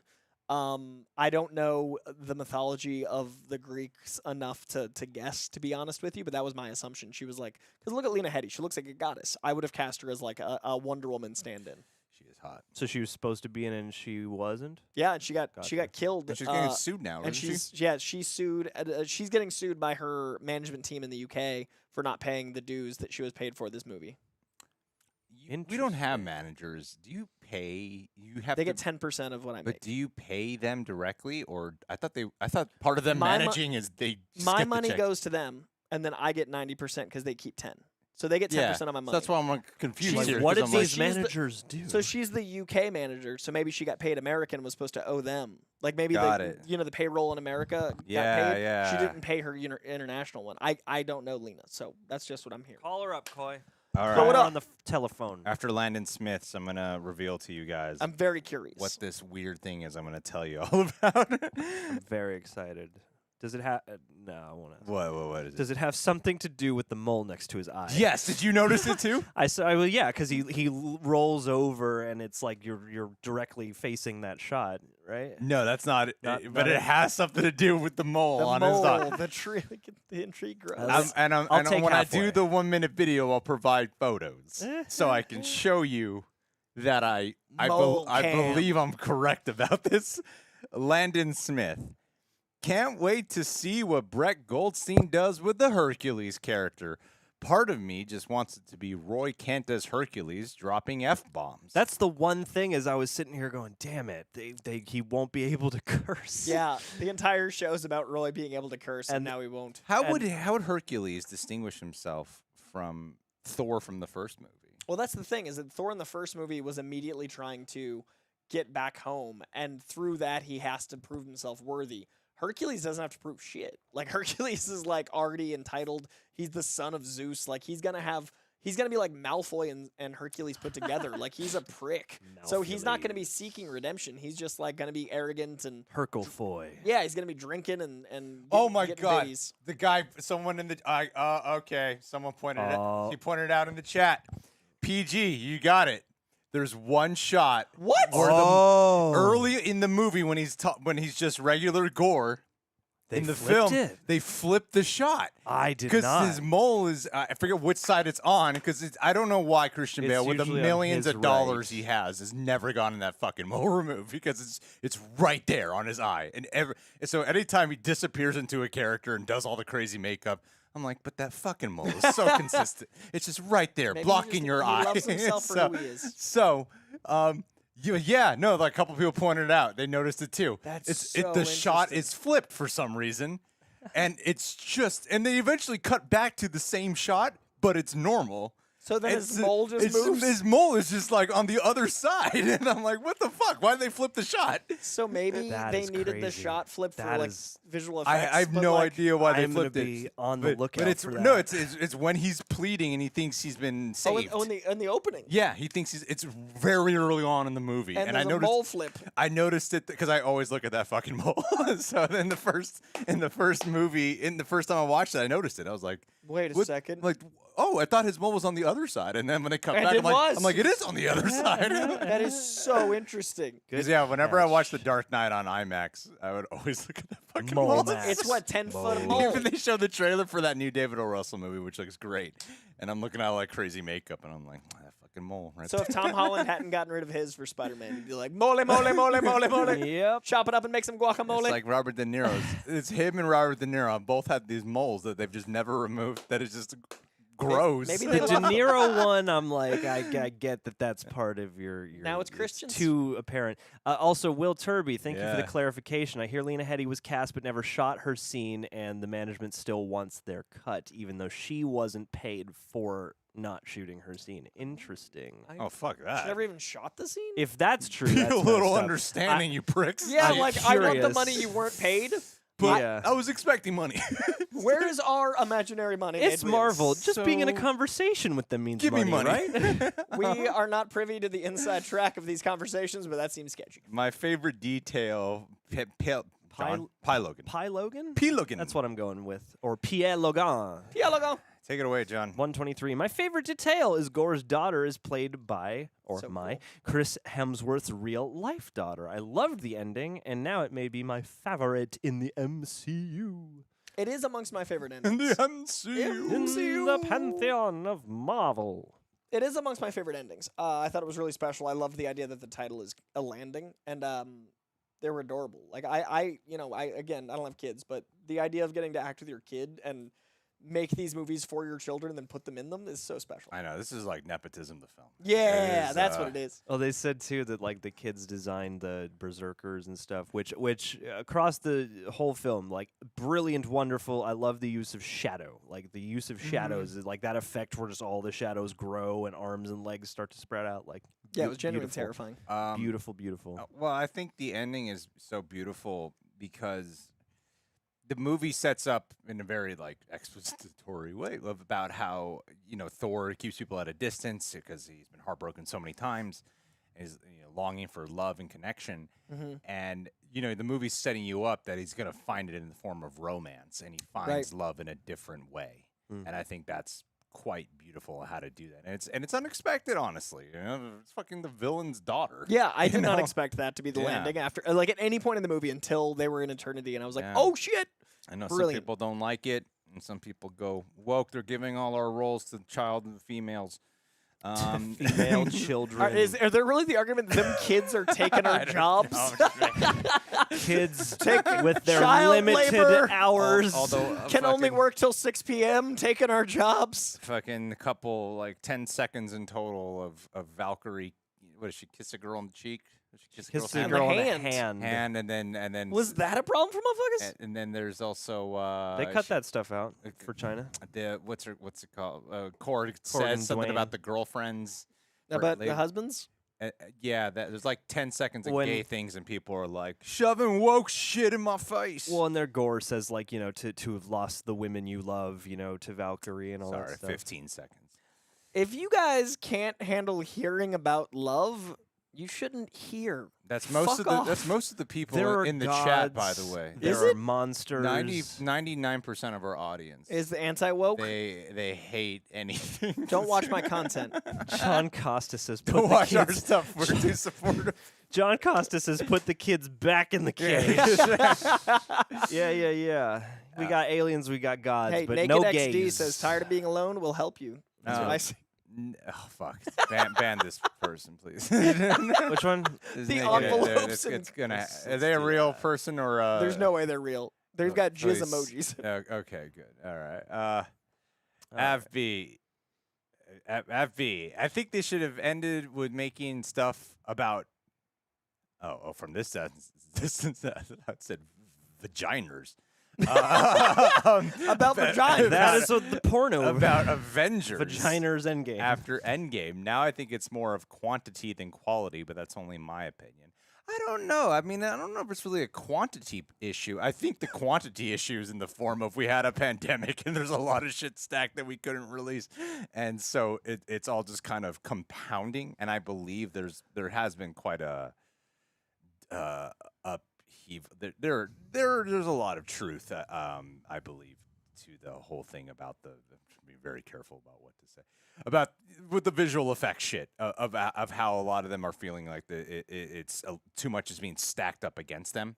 Well, if you look And at the it's years, hard, and they demand a lot from Marvel, and there's often a lot of you gotta like, oh, we need to do this, and they're like down to the release day. You know? Visual effects houses and artists Yeah, are often pushed to the limits and for not enough money. Yes, that's Yeah. the big issue, and I'm glad that Natalie Portman recently gave a lot of credit when she was talking about that Best Buy thing. Yeah. Right? Yeah, she was like, "That is it's such a testament to the visual effects department that they were able to pull that off." I think the 2 years we missed of having movies and them getting stacked up, like I think it was meant to be 2 or 3 a year, and now it's 4 a year. But that Plus doesn't shows. plus shows. I think the feeling of quantity is just because of like the stagnation. But you got to remember, if you're feeling like it's a lot, imagine working on them. Like it's Yeah. insane, just in any level, like editor, visual effects, anything. So the fact that we're getting them of this caliber at all is miraculous. I mean, I think that the lack of quality sometimes feels like it's really coming down to runtime. Sometimes you even feel just that an with, edit. Sometimes you feel that with like the Disney Plus shows of like, God damn, these finales. Why is it specifically 6? Why is Yeah. this specifically 2 hours? Yeah, like Jesus, like just a little bit more time of your show. It feels like And- when and they let them like flow freely with the directing style, then they put other things in a box like runtime. Yeah. Like the shows are really creative, 6 episodes. So it's interesting what's Yeah. working and what isn't. Can you imagine if they were like, we got to cut 20 minutes out of No Way Home? Can Yeah. you imagine if they said that? Or like Oh, yeah. Endgame's 3 hours, take an hour out. yeah. But yeah. All right, can we go to the next SP chat here? You bet you. Hey, Dwayne, Arnav. honestly, that Dwayne the Rock joke So funny to me. didn't catch it until you guys were pointing out how you were late to catching it. Oh yeah, we had And- like a 1 beat delay. Yeah. Like Yeah. John and I were like 1, Dwayne. 2, Ah! and I was it was good. I did not catch the joke until you guys were saying that at the premiere. Yeah. And then I was like, oh, Such the a Rock. good joke. He's a Such a rock. good joke. He's a rock with a So mustache. funny to me. I love that joke so much. Yeah. I wonder how Dwayne feels about that in real life. Arnav Prabhadesai. I'm going to go with that. Based on Thor Love and Thunder, what are your predictions on the next Marvel movie? By the way, big Marvel fan. move. Marvel move. Where is Ah. Marvel going to move their operation to now? Mm, To yes. Warner Brothers. That's the plan. To Sony. I think the next, I don't know. I mean, Coy, give a 30-second prediction on what you think they're going to unveil that we haven't heard of. Like a Comic-Con?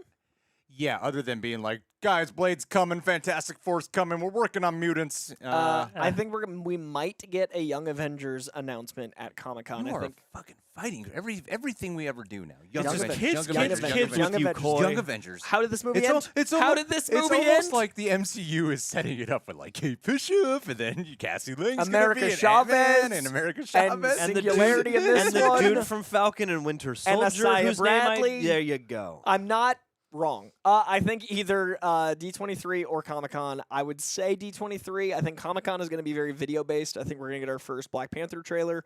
I think Doctor Doom is coming in Black Panther. I think that's going to set up a very political side of things, which is going to allow the Young Avengers to thrive with all the politics of law. I agree with you. I know you've been posting the videos. But I think that's going to tie into the legal side with like She-Hulk and those things. So I think what we're doing is we're building out like systems. We're going to be building out a legal system with She-Hulk and Matt Murdock coming back in Echo. I think Matt Murdock also shows up in She-Hulk. I think that's going to lead to Kamala's Law with the end of Miss Marvel going into Young Avengers. I think the government entities are going to be emboldened with Thunderbolts when the good guys are revealed to be bad guys, whether they call it Dark Avengers or Thunderbolts. But I think as far as the cosmic side, I think that's going to come to a really interesting head in Guardians of the Galaxy 3 because we're getting Kang in in Ant-Man. We're getting, I think, High Evolutionary in Guardians of the Galaxy 3. And then I think when we do bring in Fantastic Four, they're going to have to go a little bit more contained of a villain so they can make the cosmic stuff work with what they've already built. So I think basically what we're going to be dealing with is ground-level government, cosmic entity, timey-wimey craziness, and then the politics of what it looks like to try to control a world that deals with all of that. Nice. Good politics, Marvel. I mean, people are gonna I'm love And it. God fights. I'm very impressed. You know, it's funny because I'm so most of them I'm very involved with the Coy's videos, and then I'm like, you say stuff now, I'm like, I know what that is now. I understand the context of what this was. And half the time I don't retain information, so I'm just like, you said Kamala's Law. Yeah, when you were like editing the other one, you're like, I get this now, and you like texted me, you were like, I understand what you were trying to say, and I was like, oh good, I'm glad it made sense. And then even like on Kamala's, like there's some things Coy will before he films. Usually I'm like, I need a kind of a recap of what you might talk about, so we can kind of work on structuring this video. And then like I remember you were trying to explain Kamala's Law to me. I'm like. Sure. Like, yeah, just film throw it in there that. at the end. Tie it together. And then Make that make sense. Once I was working on the video, that I was like, oh, that is interesting. I That could one see we it going dropped there. today, Yeah. that was the first video. The one we dropped today was the first time I was like, I don't know if this makes any sense. Like, I literally was so worried that you had to have the inside baseball knowledge. No, it's all tied together. So, yeah, That that's was a where I big- think it's going. All of us worked on that. John, you, me, Yeah. and all of us. Did you like it? All of us I came- loved it. I mean, it takes me longer than it takes Greg, but I really love compiling and doing the touch-ups for Coy Corners. Like it's really fun to find all the images, and then it's like, oh, I'm learning along. You know? I'm trying to give like 70 years of comics in like a 20-minute video, and then you guys are like, let's make it 12. Yeah, man. You got it. It's too long. It could be too long. SEO, everybody. Runtime. Chris Alira's. Finally, someone asked about Axel. So Man, I know Sarah Williamson in the chat was bringing him up. Axel Heimdall's son. So Heimdall's son can see through people's eyes, but can't summon the Bifrost like his father did. He's a kid. Give him a break, all He's right? He'll learning. get there. But He'll he could do learn. it with Stormbreaker. He could wield it. He did, yeah. So he I did think he just Bifrost them out of there. Needs a tool. I think they are building to it. How do you guys like live streaming with these? I prefer it. This is great. I can actually hear you. Everything That's is the one better with weird ear. these. Yeah, no, this is much. I can feel like I'm actually in the room with you as opposed to like, What do you Because think? it's like, as much as it is fun to have like a mic on an arm and feel like you're in a podcast studio for everything we do, this is just the easiest. I feel more loose. Yeah. But I really like the inclusion of Axel a lot. I mean, the Axel joke back and forth was like, okay. But what is the thing Axel says to Thor when he gets like so fed up with him when he first shows up in the cage? He's like, Go away. He's like, you go away. I love that. You're not helping. Yeah, I thought that was so funny. Their back and forth is great. I want a Deadpool and Thor movie, and I'm prepared to forgive any silliness they come up for it. That would make a great comedic duo. I I would would love love it. Ryan Reynolds and Chris Hemsworth so much. Can you imagine if they do a Deadpool movie and people are like, too many jokes? Too much humor Too for much comedy. me. Sophomoric. It was immature. But yeah, I really liked Axel Heimdall's son. I did not expect to be like so endeared to him so quickly, but he was like a good leader role. Jennifer Abe Bourbon expresses worry after watching Love and Thunder for Taika's Star Wars film. So I'd put it to the chat. Do you guys feel the same? I'm not because he did the last episode of The Mandalorian and that killed. True that. And he had like a funny bit with the stormtroopers, but it was like taking the piss out of stormtroopers who the Star Wars fan base clowns on stormtroopers. They suck. And so that was like the only bit that felt like Taika directed this episode. Yeah, I think he's a great director. I think, and I generally like him better in his own wheelhouse than like playing with IP. Like I think Jojo Rabbit, Hunt for the Wilder People, and Boy are all my favorite Taika. But I am curious what he does with an entirely new mega IP like Star Wars. Like I can't even imagine what that is. So I'm curious. Yeah, I mean, I think Thor: Love and Thunder is the kind of movie that will grow in appreciation over time, and anytime there's a movie that has like negative attention, eventually the defense rises. Amazing Spider-Man, Spider-Man it's 3. the way it goes. Because I mean, this was one where I was like, I felt for the characters more than a lot of these movies, like the interpersonal journeys and stuff like that, like the things it was truly about and truly seemed to care about. I was like, this is really touching and wonderful. And he does ultimately still pull from lore and comics. I mean, he still does like do it. He just kind of makes fun of it a does little it bit. his way. Yeah, it just makes it kind of funny. Ian Schmidt also clarifies Heimdall had a sword and a gold sphere that shot the Bifrost, so instruments part of the deal. The sword was how he summoned it. Atarka 7A1. I just wish the movie was a little bit more serious. It was just too much joking around. Also, random question. Will y'all watch The Terminal List? Is that the one with Christopher Pratt? No. He doesn't like the name Christopher. He's Pratt. Pratt. And apparently, weird update, he's not religious, despite posting tons of like, I'm getting my good Lord in today. Okay. I don't usually talk about people's personal business. I like Chris Pratt the human. I like Chris Pratt the man. But I don't think this aggressive, weird, like, PR push is fair to... It just feels like lying. Like, I see what he's trying to do, and I'm really happy for him. But, like, he's putting out articles that are like, we see your Instagram. And, like, I think you just, like, if you want to stand for something, stand for it. And, like, I don't like a lot of what those things cause people harm through. But I think, like, Chris is the only dude. I worked on a set with Chris, and he's the only dude that knew every crew. Us too, yeah. Yeah, totally. I played his little brother in a movie called Bride Wars, and he's the only dude that knew. We did too. He knew every crew member's name. No, but like he knew every crew member's name. Like he knew everyone on set, and he was really kind and compassionate. I don't know him now, but I do think that like it's really tricky when you do a PR campaign that's just like receipts. So it's a mess. And his name's Pratt. I mean, when I read one of the interviews, and he said that that church that Elliot Page said he was a part of. He said he's never been a part of that church. I hope so. And but granted, the church he is a part of has had its controversies in and of itself. Yeah, I mean it's church. So, and you know, he does say like I have friends who are like part of the Church of Jesus, like part of Church of Jesus Christ of Latter-day Saints. I have friends who are Christian. I have friends who are Catholic. I have a whole bunch of friends. I have friends, but in all kinds of faith, right? But there is that degree, and as someone who grew up in Catholic school, who did identify as Catholic for a large part of my life, there are those degrees of like, yeah, I do consider and you're fucking Irish, you know, like that there's like there's the real Catholic people who are like obedient religious fucks, and then there's people who are just like, yeah, I am, but you know, I still like drink and fuck and I'm not there every Sunday. I'm living my life. Yeah. So there's and Chris Pratt strikes me to be a little bit more that version at least in the way he talks in interviews, because he's like, if he was really that super religious guy, I can't imagine he'd be doing. He doesn't. Some of the movies he does, and some of the jokes he made on Parks and Rec. The jokes he makes on Parks and Rec, you see in bloopers, and the way he talks in interviews, and the stories he tells and stuff. Yeah, I just it's a tricky thing to do to defend or to admonish anyone. I think he's more religious than he lets on, but I don't think he's as religious as people assume.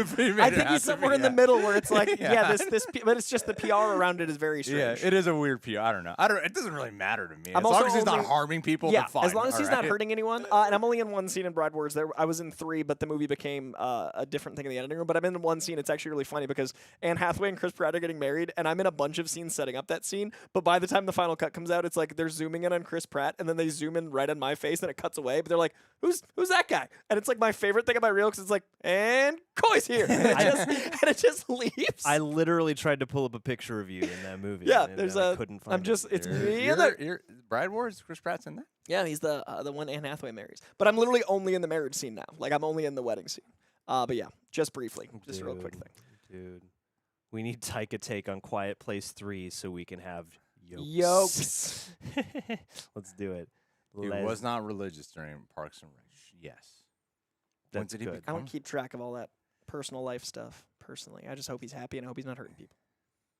We should go over Chris Pratt's Tony. IMDb and then chart his religiosity over Tony that Stark time. go to Valhalla. We need an afterlife show. We need to of- just know what's going on. just to know where all of our Where are dead our Marvel friends? characters are. I know. Also, Mike Kalinowski's on Terminal List. Is there? Ooh, hey, good for him. Friend of the We can show. get real answers from him then. Is there a Yeah. way station where like every dead soul goes to, and they're like, "What are you? You're Norse, okay? You're going to Valhalla. You're Someone's like this. sorting the luggage. You're Greek, yeah.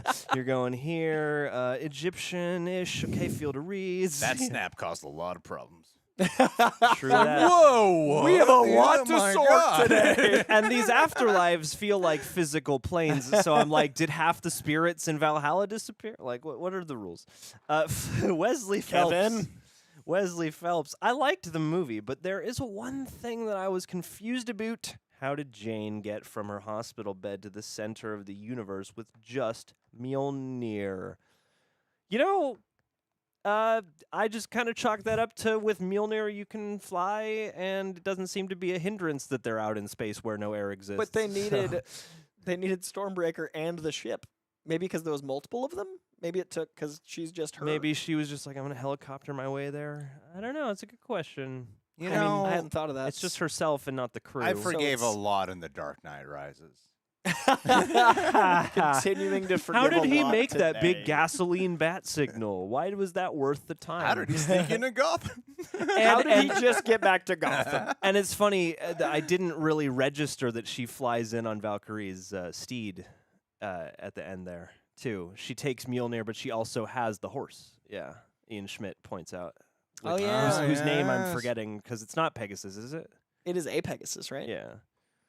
Well, anyhow, all right. It's a Flev- talking horse in the comics, and he's great. Scottish Has the accent. soul of Frigga in there. Yep, hanging out. Odin and Frigga throwing out. Chillin'. Speaking of entertaining, Flev Doran, I've been watching you guys for a long time, and I haven't seen such a perfect chemistry from a third person like Coy has with you guys. Great addition. I hope everyone we've ever brought on here Here's is that. watching right now. Yeah. Aaron Alexander, me. Andrew Gordon, Yeah. the All countless females, everyone. the monolith of female guests. I mean, there's freaking what's his name? Oh my God, Ace. Ace Cabrera. Ace, I've gotten to know through him being here. Like I was getting to know Coy for quite a while. Like we were both We're getting to friends know Coy before. before you came on. But Ace, I was like, I don't know Ace that well, but he's See you coming like off for Star Obi-Wan. Wars, sure. We'll hang out for 6 hours. Off So- topic, though, Coy. Oh, What shows other than the MCU ones are you currently watching? Tell them about the show you were raving about when you walked in That's here, man. right. Wu-Tang and American Saga ain't nothing to fuck with. Wu-Tang and American Saga is like if the crime thriller elements of Breaking Bad had a sweet, sweet baby with Walk the Line. It is one of the best biopics I've ever seen. It is one of the best crime thrillers I've ever seen, and it's about 90s Staten Island. It's about Shaolin. It's about the birth of what modern hip-hop is, in my opinion. It's about the greatest rap group of all time, and it's masterfully directed with some of the most creative shots about the birth of creativity I've ever seen. The acting is top-notch. If you care about Method Man, RZA, ODB, Jeezy, any of the Wu-Tang Clan, you get to experience how they came to be. You get to experience some of their own history. They balance a lot of tones really well. They do the thing that Daredevil does well, where opposing viewpoints are each given their time to shine, so you're conflicted as a viewer as to what you want to I cannot sing the praises higher of Wu-Tang and American Saga. It's on Hulu. It's got a lot of Emmys. It's going into its third and final season this year, so you got only 2 seasons, 20 hours of peak television to enjoy. And also, Ted Lasso changed my life. Lasso's great. I think those are my top 2 right now. But I went on a long rant about. Mine is about Love Is Blind on The Netflix. Boys. I mean, no. I don't want to mention shows that we already watch here. Love Is Blind, great reality show, and Better Call Saul. I'm I haven't excited watched for that it. yet. God, I love Better Yeah? Call Saul. Great. Stranger Things, I'm never gonna react to it here. Don't ever ask me. And Afterlife, Ricky Gervais, damn, we got a lot of shows. Atlanta. Oh, I'm so I Oh. gotta see season 3. Atlanta's incredible. Love on the Spectrum, amazing show. Pam and Tommy was pretty good. Rick and Morty season 5 finally started. Ooh. Yeah, I mean, Wu-Tang, Ted Lasso are my big ones. Stranger Things is right there up with it. Cobra Kai is awesome. Yeah, I think those are my go-tos. I've seen no new TV that you haven't witnessed me watching here on This this is channel. us. This is us. Get your therapy on, you lovelies. Get your Oh, cry golly. on. Pegasus was Perseus. Purse. No, go No. down. Go down a little bit. Aragorn. No, that's not true. Is it? No, it can't be. That would be too Nora much. Kajim, are you done reading Super Chats? No. No, we got more. In fact, I let's am worried go. about Daredevil Disney Plus. I've been worried about Daredevil. We did a whole video about it. Actually. I've been worried about Daredevil Disney Plus for a while. A very, Method Man wasn't Luke Cage. very He's a long, huge comic very fan. long time, man. Alrighty, Cinema review. I like how there are people who get upset when, like, we have the regular chat here and we interact with We it, try. But, you know, if someone contributes Super Chats, people get upset. But then, Also- I'm we just gotta, like, oh, shit, okay. sorry, we're doing both. You're upset. what do we do here? We're trying.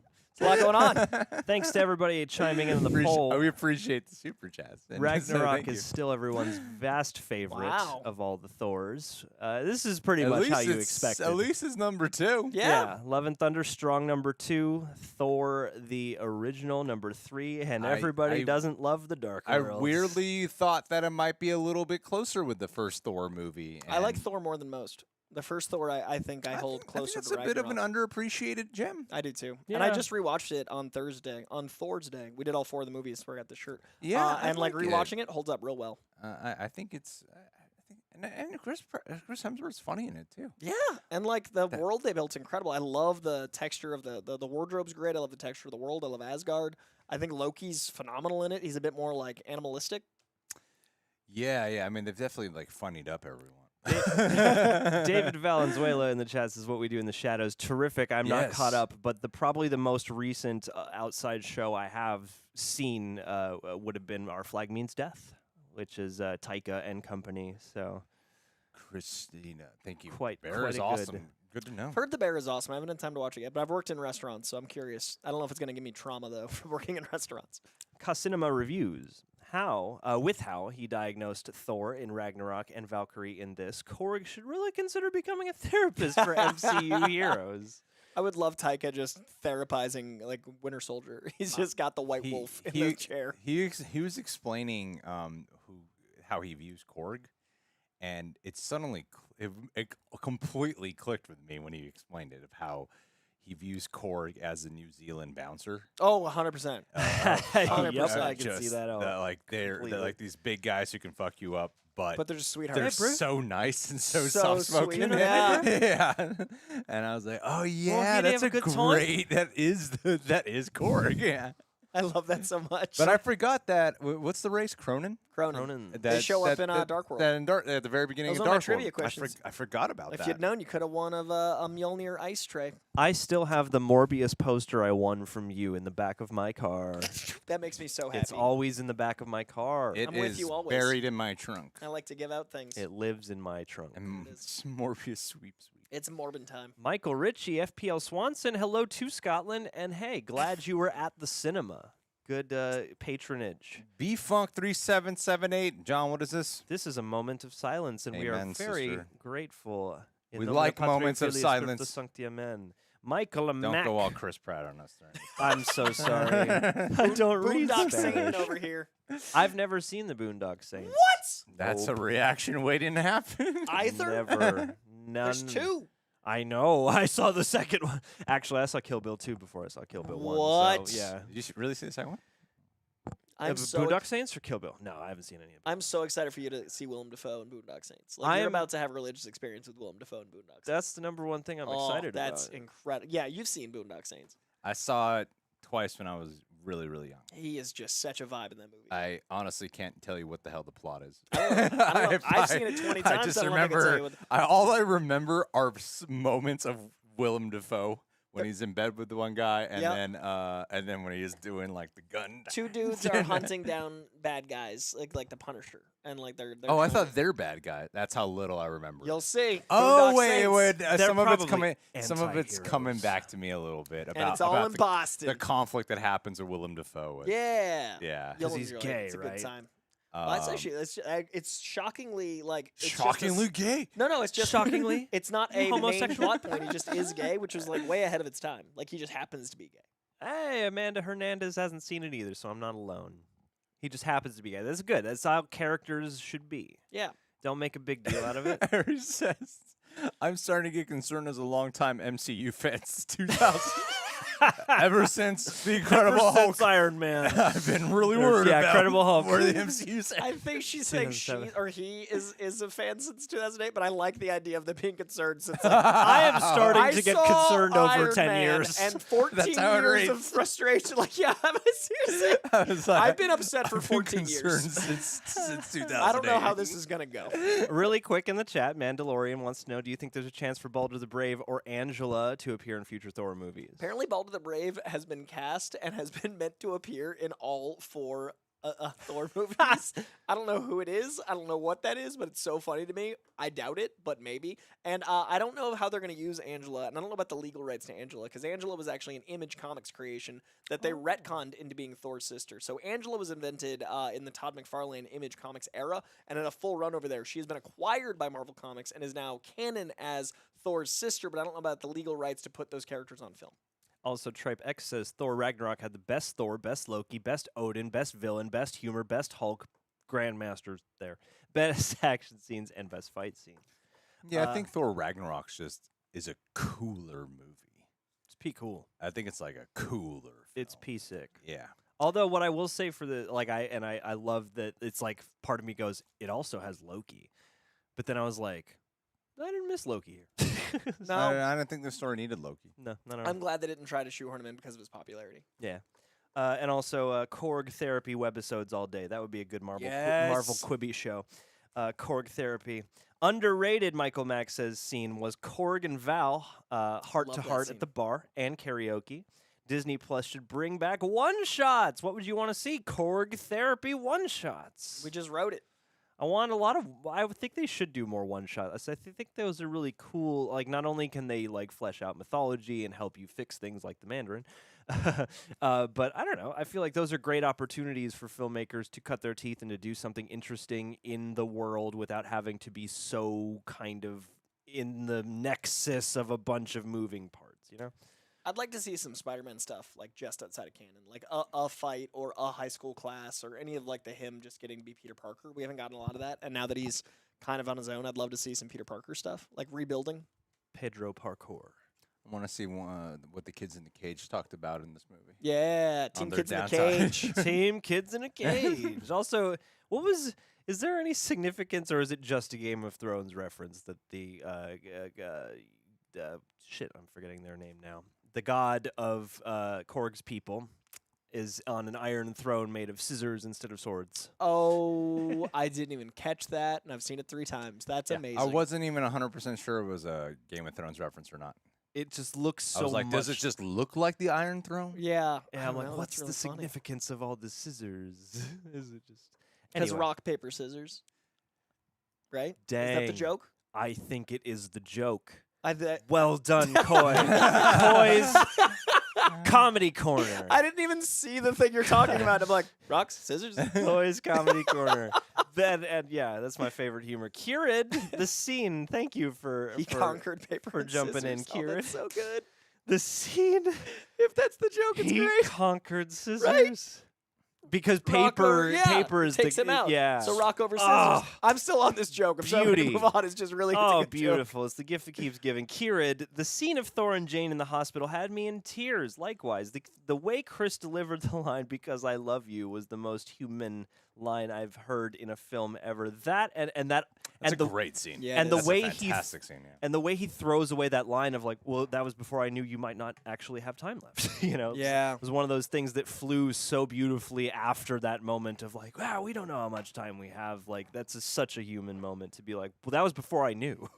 You know, something that really has to be credited, despite what you even think about the first half of this movie upsetting you with the amount of comedy or whatever, is if it wasn't for Taika Waititi directing this film, we would not have had such a vastly improved chemistry with Natalie Portman my and Chris God. Hemsworth. Because So Yes. good here. and I think that gets overlooked just how much if you watch Thor the Dark World and then you watch this, it's like, oh wow, their chemistry is so great, as if it's always been great. Yeah. But And that retroactive scene where they build in the story that we'd never got, like, Yeah. and they're like, let's see them dating. that so you give a montage, shit. they have more chemistry there than all of the Than past movies. everything we've seen. Yeah. And in 10 minutes, they fixed 2 movies. Yes, And that first time we saw it, I was getting cynical at the start of the montage of like, oh, okay, here's the retcon, and then by the a couple frames in, I'm like, oh, but this is so lovely. As soon as she's got her chest bursting out in the bed and he's a hot dog, I like the random. that's love. I And like the little random visuals, like when they are separated on the couch and when they're showing their distance. And he's got, it's like you might miss it, but he's got like the hammer placed in between them. Yeah, Instead of like a totally. pillow, it's the Yeah, hammer. it's- Yeah, and I think too, it's like it smoothed out the character of Jane well. Because in the first movie, I liked her; she's fine. In the second movie, I was like, she's gotten like wacky in a weird way. They I need to don't do something with her. understand. And then in this movie, I thought that they balanced the two out. They like Yeah. synthesized those two flavors, and she became an actual character. They did with her here what they did with him in Infinity War and Endgame. Like they found Jane Foster here. Yeah, Yeah. I think their chemistry is like it was so it's so natural here that you forget that it wasn't this good before. Yeah. Yeah, like you And really it would forget. not have worked as a film if they didn't fix it. and then you needed Taika Waititi's style and direction to truly capture that, because we've had 2 directors try already. Yep. And it did not do it. You had the great Oscar-winning Kenneth Branagh direct them in the Yeah. first one, and it did not do it. You know they had to give her a ramp to kiss him. Oh, really? Literally, not even the boxes they usually use. They had to build a ramp because he is like that much taller than her. Yeah. She had to walk up to him. Wowee. God of Oh, Thunder. goodness. I had a question and I've forgotten it. So let's move ahead. All right. What season are you on for Agents of S.H.I.E.L.D., Logan? Oh, Patron yes. The series finale will be up this weekend. I am So what a season whole is lot that? of stuff. That is season 7. season Golly, Miss 7. Molly, that's a lot of Shield. That is a lot of Shield. I was I know so who cynical directed at the final start. episode. Really? I don't know who wrote it too, Really? and I've never seen the show. I love, like, I started so cynically, and it was at a time where I was like, I already watch all these Marvel movies. Do I really want to commit to 20 episodes of network Marvel? But it like, I cannot sing the praises. I know, I see you skeptical, I'm happy you're happy. but I have really enjoyed it. Comic book or whatever aside, I think they really managed to create some fun and interesting writing on that It's show. got a and strong fan base. and a great ensemble. And yeah, they're like, I would be so excited to see Quake come to the MCU or something like that, or any of the ensemble. But yeah, I think Mel Gibson should be in the next Thor movie. that's yes, agreed. In He's- Guardians of the he's Galaxy. Hercules. What are the conversations on that set? He's Peter Quill's uncle. Woo! I was gonna say, has any MCU property gotten as much retroactive bolstering as Thor, specifically the Dark World, but Thor generally? Because not even like Age of Ultron or certain of the other lesser loved. No, they really put in the work to fix. Like, for whatever reason, it's that franchise keeps getting these retroactive improvements and because boosts. like Iron Man's just. I mean, Iron Man had the one shot that worked in the Mandarin, but like Iron Man's 2 is just like passable. Like it's not. I don't know if they've used any of that lore, whereas you need the Thor lore. So I don't know. And then Cap, like the 3 Caps are pretty consistent. True. Hells yeah. Apparently, Natalie Portman was on the rap for all the walking scenes as well. She's very small. Kiels or Kies Samau, I'm sure I butchered your name there. Could you guys do the Gorr dance? What's the Gorr There's a dance? gore dance. He has talked about this, Christian Bale. They had a Kate Bush dance sequence that they worked on, and it never was filmed because they were like, they're never going to let us shoot this. But he worked out some kind of dance to Kate Bush. Yeah, Kate Bush was almost in the two biggest things of the summer. And I don't know if it was running up that hill or a different joint from Kate Bush, but I'm just so thrilled for all the I hope it is running up that hill, just so it ruins everything from Stranger Things for everyone. He even cited like her as an inspiration for how he shaped Gorr's character. Like he was like, yeah, Really? he listed like 3 things, like Aphex Twin, Apex Twins, Kate Bush, and then like one other thing. Nosferatu, yeah. Yeah, but those are his inspirations for Gorr. I would love to see that dance. I hope that he'll do it like as a viral video or some silly little online thing or It is something. Apex, right? Aphex. It's There's a Aphex? PH. Yeah, it is Aphex Twin. Yeah. Got it. Apologies, all I- Apex Twins fans. I've made that error. I want in to the become an apex predator. Remember when that was the it word of For every 2 blockbuster for 2 years? Every movie, and it was like the year after Cloverfield because they clearly wrote it after watching Cloverfield. So there was a little gap, and then like Apex Predator. Oh yeah, Julia Zona is gonna do the new Captain America Cloverfield Paradox director. It's funny he about also directed Loose, which is good. you know what's funny about that Captain America movie is that Anthony Mackie will return but As he's- Sam Wilson, as Sam Wilson, but but not as not as Falcon. Yeah, what a crazy. Did you see this article? The Variety reported on it. Wait, It's Hollywood a Reporter. great Hollywood I've Reporter. had some sassy with some- interactions with the last couple with some- days. with some great reporting is how Is they there- reported it. You want to hear? He's gonna return, but not as Falcon. Do you want to hear the real That's phrasing? what they said. I'm gonna give you some- Good. I mean, just for clarification, Chris Evans had to come out on Twitter and say that he is Captain Guys, I'm white, so let me let you know. America. Check this out. Anthony Mackie is reprising his longtime Marvel character of Sam Wilson, but will not, however, portray Wilson's longtime alter ego and Captain America sidekick, Falcon. That's how they announced the positioning of Anthony Mackie. Just say he's gonna Captain be Captain America. And I literally, Guys. I tweeted breaking Captain America to star in Captain America 4. And then Chris Evans recently reached out and said Sam Wilson is Captain America under that tweet. Like Chris Evans is like, oh, duh. So, yeah. And David McKay says Sam Wilson's Captain America still isn't in the Marvel Studios logo.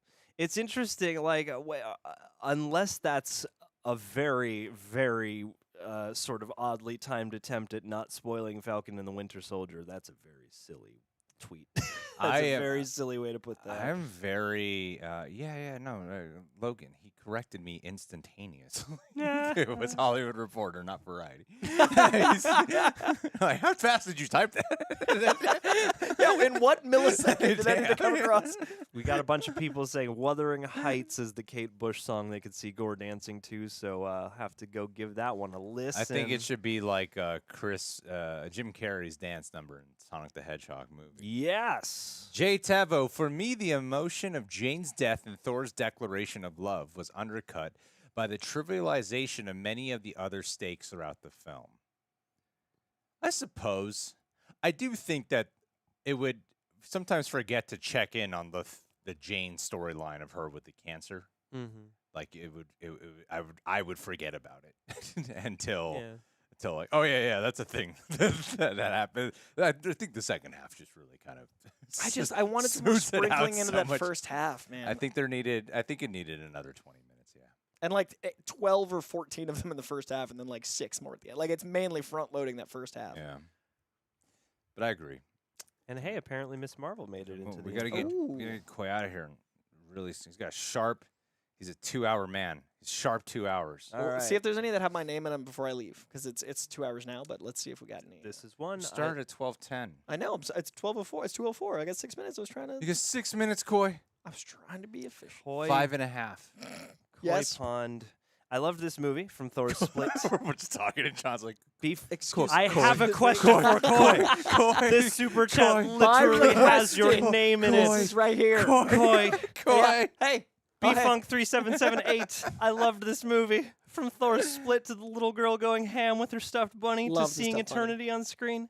For Koi, isn't Dane Whitman's sword also a Necro sword? Same power set? Okay, so the Necro Sword is a type of power, and it is very similar in that Dane Whitman's sword corrupts. His sword is a little less toxic physically, but mentally it's more toxic. So like it's it leads him, even when not wielding it, to be instinctively drawn to do things that are bad. So what's cool about the character we're going to get with Dane Whitman is that basically he's a good guy, but he keeps being told by the thing that gives him power to fuck up. So it's going to be really interesting to see how a hero takes on the Necrosword type energy. So yes, you're totally right. That is what's to come. And I do think this was a great way to introduce that concept. I don't know if we're going to get the same like tenderly visuals, but there is a symbiote-like energy to both swords. Mike K, doing all the Coys, watching. We're not skipping any ones. We're Not just skipping. going ahead so that way we get the ones specifically aimed for Coy. I have the last one we did highlighted, so I won't be highlighting these ones right now, just so we can save our place. But watching Coy's post-credits breakdown, then seeing the movie again, got me really excited for what we could be seeing in the future. Thank you. That is literally the best compliment I can receive. People buying comics because I recommended them, or people saying they enjoyed something more, is literally all I want to do with my knowledge. Is like, I'm not a critic. I don't like to tear things down. I like to build things up. So if you were able to enjoy something because of different perspective I gave you, then I have done my job, and that means the world. Thank you for telling me. You got to tear something down once in a while. The Irishman. Oh, my Fuck God. that shit. God damn it. Yeah.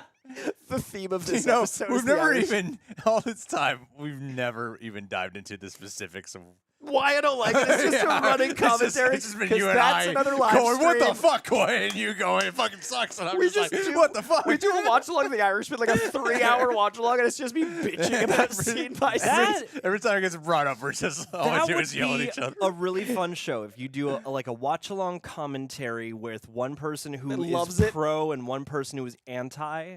And you just- Crossfire. yeah, exactly. But over a movie. Be That'd like, be fun. you're ruining my enjoyment And your experience. experience of The Irishman. It would be really fun to be like, why do you like this scene? Why don't you like this scene? Like beat Yeah. by beat. I mean, It'd I'd be- like that. let's suffer through The Irishman together, Greg. We'd have- Ari's PR We'd have to says, pause the movie to do that, and then it would be fucking Be a like an very 8-hour tricky watch-along. experience. Aries Pyork says 72-hour stream, please. I agree. Tim Infinity, off-topic question for Coy. Do you think the MCU will ignore or reclassify New Humans and introduce Inhumans solely as the royal cosmic-y ones? So I do feel like New Humans will kind of be folded into Inhumans, at least in the beginning. They might get another tier where like Inhumans have already been established enough that New Humans can be a thing. But I think in the beginning we are going to see Inhumans, and I do think the royalty element will be a factor. I do think there's going to be like a bit of a hierarchy.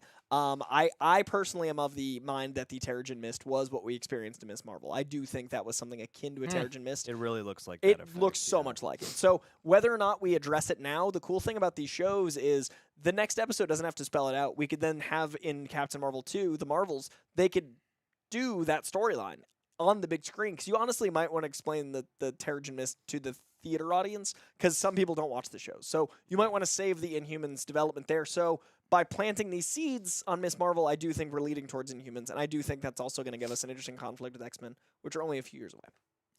Killer. That's a great way to say bye to you. Is that it? Hey guys, Will Bachelor. So this is the great way to This say will be the goodbye. way. Sending love from North Carolina. Happy to see Coy's edition. I was introduced to Kakalaki. him from Collider Heroes and was sad when that ended. Me too, man. Also, I was born in Greensboro, near Greensboro, Virginia. So I mean, no, Greensboro, North Carolina, Danville, Virginia. That's where I was born, near you. Okay, sorry. All right, that is. Oh, is that I it? believe that That's is the it, last man. Coy. Thank you so much. And I'm so we glad can to be close here. the supers if that's the move. And read off we'll the be here rest. we're going to be here for a while. Okay. Little bit Much, while. much Like love, another half hour, Reject right? Nation. You Let's guys go are back. amazing. Coy, say a better goodbye. Reject Nation, I While I appreciate you do all this. so much. Thank you for all the love you've given Koi's Comic Corner. Thank you for all the love you've sent me on Twitter and Instagram. Please do follow me on TikTok. I am going to be trying to do more short, concise, 15 1-minute videos, 15-second 1-minute videos explaining some of the stuff I do right here. But the welcome has been absolutely incredible. I think if it wasn't called The Irishman, I'd enjoy it more because it's so many people. You got De Niro. I mean, we'll talk about it. But I do appreciate all the love, and you guys are the best. And I love doing the show here. And I will be back on Tuesday for Miss Marvel with these gents, and we are cooking something up. Oh, we mentioned it at the top. We're going to do a full-on MCU ranking. All of the movies. I might sprinkle in the shows. We'll see if I got time. But the entire MCU to date ranked, and that's going to be really fun. And it's just my opinion. It's only my take, so don't take it personally. Just know it's my personal journey with it. So much love. I'll see you guys soon. All right, I'm just going to walk Coy out. John, you better hold down this Absolutely. live stream. You're going to go from 2 three energies of three people to just Just one. me. And John, you're gonna have I'm to just make up gonna for it all. hang with the chat So I for hope right you just now. yell and yell, because I hope your mind goes. That's the equivalent of three people, right? Me screaming at everyone. Just scream like Be the right goats. back with you, Johnny. It's Come okay. to Comic-Con. I'll see you down there. I'll see you in San Diego. Goodbye. Oh yeah, go touch Coy.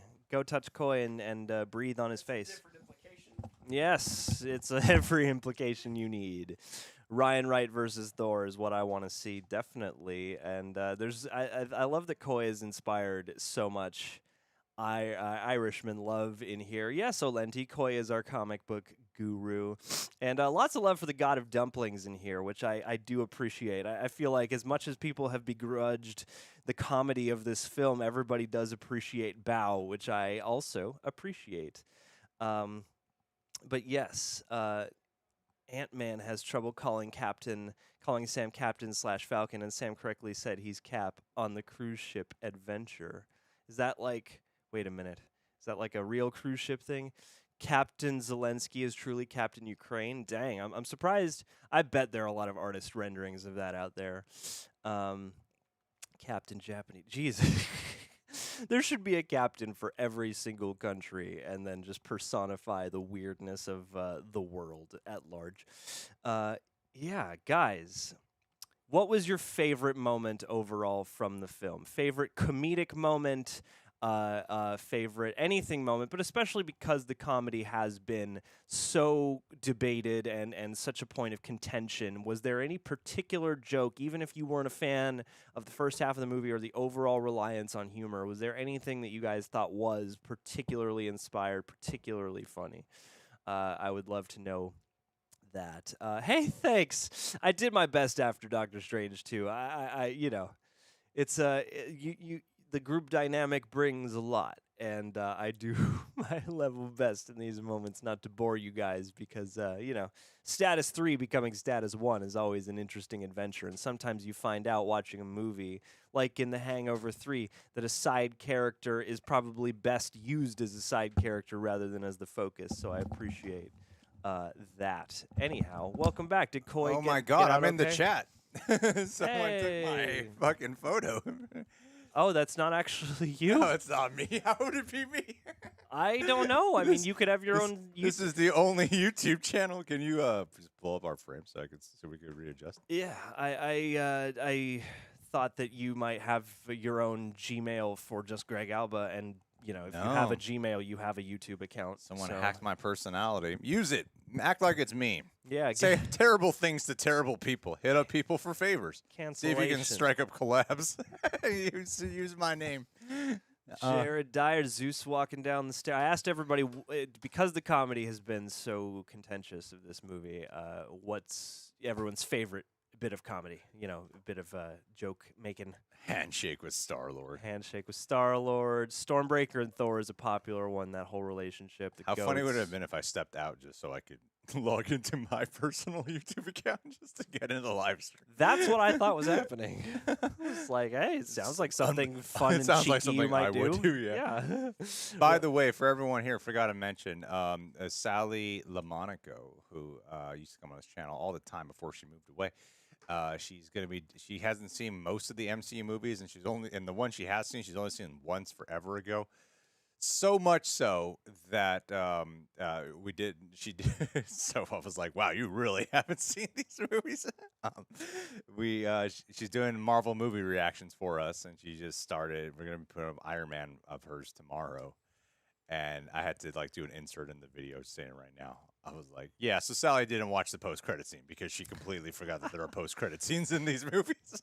That should be So- an Instagram web series. So I Just was like- Sally's quick post-credit I reactions. was like, this is the proof in the puddings right here that she does not know these movies. The fact that she did not stay for a post-credit scene. I was like, wait, you know there's a post-credit scenes you got to stick around for, right? She's like, no, oh my God. He is an MC noob. But it's fun watching her reactions to shit. So if you haven't seen the Avengers movies and all that, so I think it's gonna be something awesome. It's gonna be exciting. I'm excited. I'm for excited for the new yeah. Joker movie. I hope they kind of do my Cult of Joker film. It's gonna happen. They've been watching these videos. Wait, what wasn't you? Someone in the chat has a Greg Alba icon here. Yeah. Someone's stolen Greg's identity and is using it for hijinks. What do you need advice on, Sarah Williamson? We can try. And yes, Greg will be marrying Sally. Polygamy is legal. David Lemine, third fave in Phase 4 after Shang-Chi and No Way Home. Bale and Portman were standouts. Kid fight was hype. Shocked when... Kid fight. Kid fight. Kid fight. Yeah, kid fight. Team kids in a fight. Get the kids fighting. Throw some money down for them kid fights. Yeah. Battle it out, kids. Kid, I got Blu-ray, DVD. What do you want? Kid fights all day. Sad is there actual parts in the world where they do that. Oh my god. So now it's not funny anymore. Shocked when initially thought Korg died. They're a real kid. I know that was like the Korg dying. I thought they might have milked that a tad bit more because I was shocked too. I was like, oh my god, they killed off Korg. Yeah, I was too. And then immediately he's fine. I love how matter of fact this super chat is. Comedy's fine and overhated. Hemsworth will forever be Thor. Get over it, guys. I mean, kind of. I mean, he will. He is indelibly. It's like for as much as people are torn about the comedy, and as much as that might come from him, I feel like there is something. It's like the I was realizing yesterday, and I'm sure I've thought about it before, but it's just like, wow, the way they cast at least the first wave has been fascinating, and they did make some like iconic, it seems like, choices in people like Chris Hemsworth or Downey Jr. or Chris Evans, or I mean, it seems like he in the movie though, because a lot of people seem to harp on the fact that he's like more buffoonish than before. Yeah. And it seems like throughout the movie, as he gets more in tune with the truth within himself, the buffoonish quality starts to diminish. Yeah. And so I feel like it kind of is intentional. I see the complaint that it's maybe inconsistent with previous characterizations, but to me, it's what you said. All of Thor's. Yeah, and to me, it's what you said, and also that for the first part of the movie, I think part of the point is that he's teetering on being part of the problem Gorr is describing in the first place. They call him God of Destruction once he actually, saves the people of that planet and utterly destroys their sacred shrine. He's easily teetering on being, that negligent, destructive force or. So I feel like there's a lot in the themes of the movie that motivate that too. Povenmire. Yep. When Thor asked Gorr at the end what he was seeking, I thought the means to fight injustice. That's a good. What's that a reference to? I mean, I hear injustice and I just think of DC villains, but I don't know. I mean, I think that's kind of at the core of what Gorr is getting to, is sort of like a reckoning for the true, cosmic imbalance of, we're led to believe that these gods are looking out for our best interests and, and have, some kind of provision and concern for their people, but it turns out not, and that is a great injustice. I mean, he comes to this god prostrate after, the wiping out of his entire people, which you would argue is an injustice. Is Jojo Rabbit R-rated? Yes, I believe it is. God, I would love to see an R-rated version of this. Yeah, right. I feel like this is one The of those. further we get. Both Doctor Strange, both Multiverse of Madness and this movie, I'm like, those would be good R-rated films. Yeah, they would. Yeah, absolutely. I don't really get that feeling too often with the MCU films. But these last two movies, I did find myself going, these would be good R-rated films. Yeah. Then we would get our God Butchering. yeah.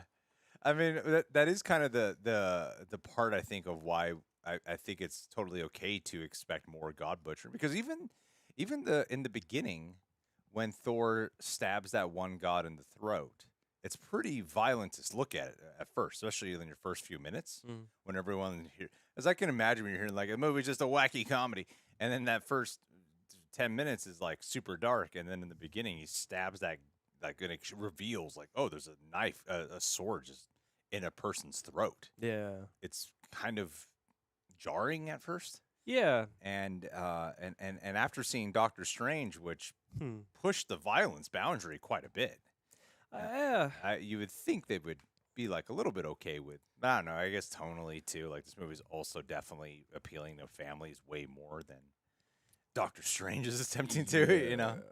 Yeah, I mean, I feel like Doctor Strange is trying to get to the R, whereas this one is sort of it winds up there naturally, but not on purpose. If that makes sense. Jared Dyer, thank you. Hey guys, didn't love this one as much as Ragnarok, but still really enjoyed. What do you guys think He Who Remains wish to eternity was?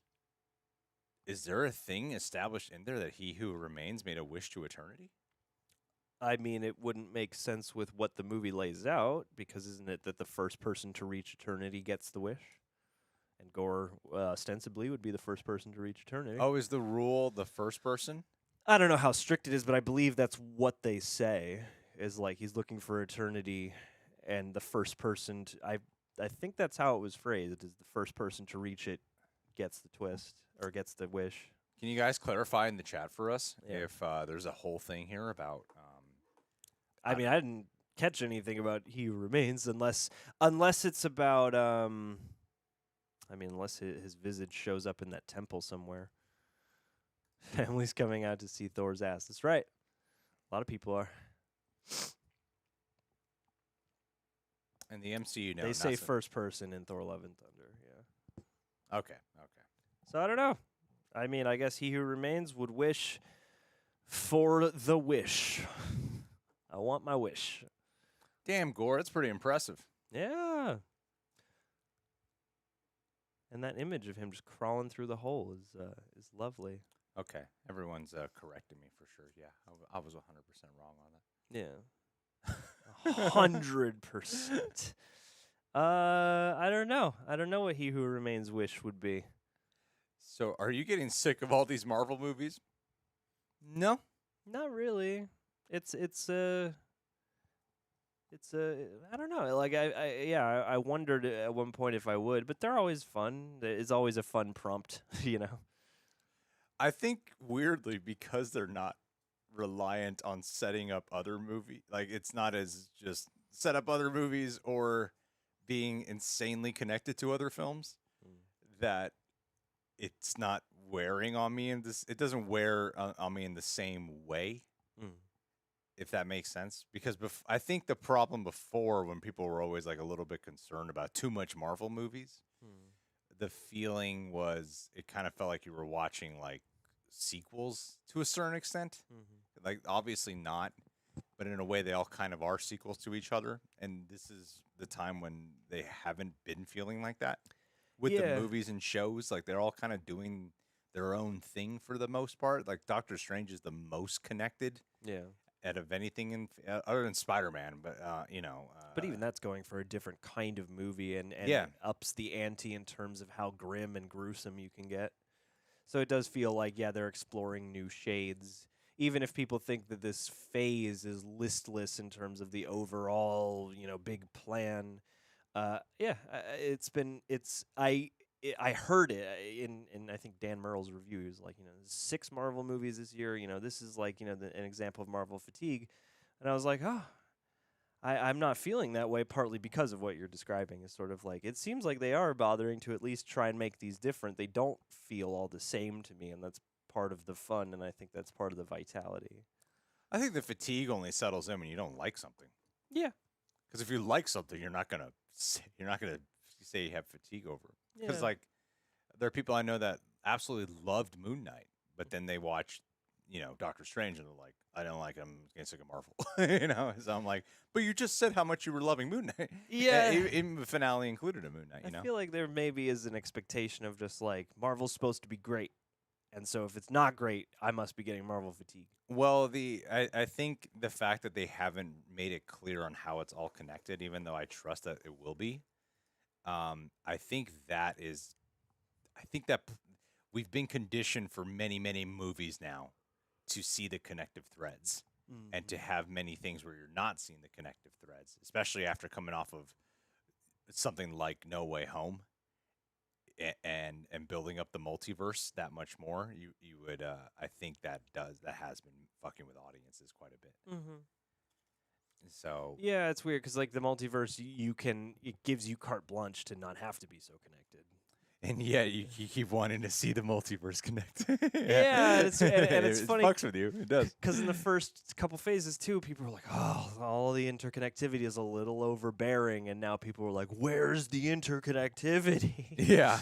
So it's interesting, and I mean, yeah, like after the culmination of Phase 3, it is a little bit like, okay, they got to kind of come up with some new plan. They got to come up with what's next.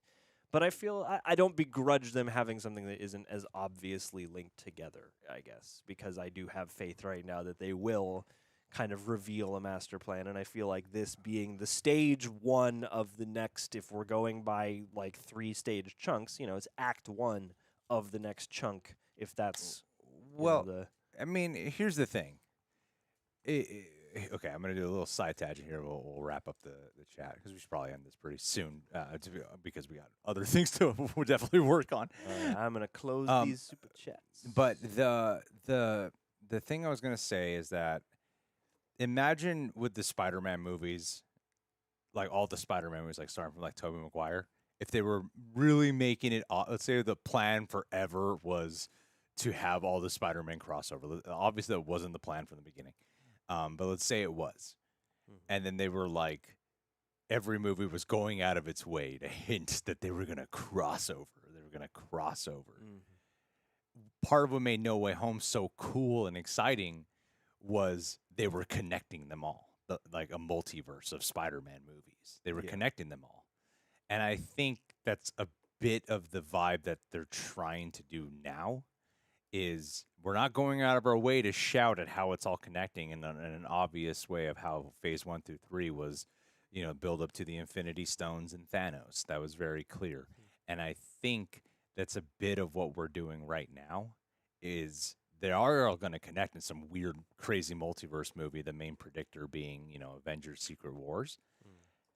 But what's going to make that cool when it happens is we're going to see it all happen, is that it's going to be that much cooler when we see it all happen. Because now it's like, oh, the multiverse retroactive, whoa. The pieces come together the in your same mind. way No Way Home had that effect. And now they'll have that with a bunch of different Marvel movies. At least that's my expectation and my hope for how they'll do it. Alex Bryda says, hope the food's better in this joint. Boom! Connectivity. Leave your favorite Morbius post-credit scene in the chat. Last of the Streamlabs for today from Popcorn. Thank you for joining in. Hi, y'all. Might not be getting Streamlabs donos because the link has a period at the end, so lazy people might give up on fixing it. Thanks, oh, no. John. You messed up this whole live stream. Why does the Irishman... Why does the Irishman not like the Irishman? I gotta know, Coy. I'm sorry. We will get him to record you a special rant. I'll have him do a 1-minute thing here one day. Yeah. I don't know why he does. What's so funny is like I'm arguing with him about this since Eternals, and yet we don't ever go into specifics. So I actually have no clue why he doesn't love that movie. Why he doesn't like that movie. It's got something personal. It's just me going, I love it, it's good, and him going, it's boring, it sucks, and that's all we ever leave it at. That's a perfect internet debate. That's what a lot of that is. We debates argue are like. the thing we hate on the internet. Yeah. Yeah. Alrighty. Let's see. It's crazy when Phase 4. Sarah Williamson brings up WandaVision. When it started with WandaVision, I was like, wow, Phase 4 is going to be something truly special, and its last chunk can be definitely kind of weaving in and out of something truly strong too. Well, it makes you wonder what the phase was supposed to be before the world got smushed. Because I bet it wasn't supposed to be exactly like this. Things have been moved around in time. Things have been recut and retooled and blah, blah. Partly because of Earth and partly because of in-universe stuff. Well, I think there was a lot of expectation placed on a movie called Multiverse of Madness. That you would think that's when a culmination that it would is really happening. feel like a multiverse of madness. Yeah. And I'm like, kinda. And then you watch Everything Everywhere All at Once and you're like, that's a multiverse of madness. Well, I mean, I think with people, especially after Loki and all that, I think the expectation was we'd start seeing how this is truly tethered. Yeah. And it didn't quite do that. Mm. So. Nor Cambodge. movie could have used more runtime to flesh out Gorr. Disagree. We were at that point in the Too live much stream. gore. Too many God Butcher scenes for my taste.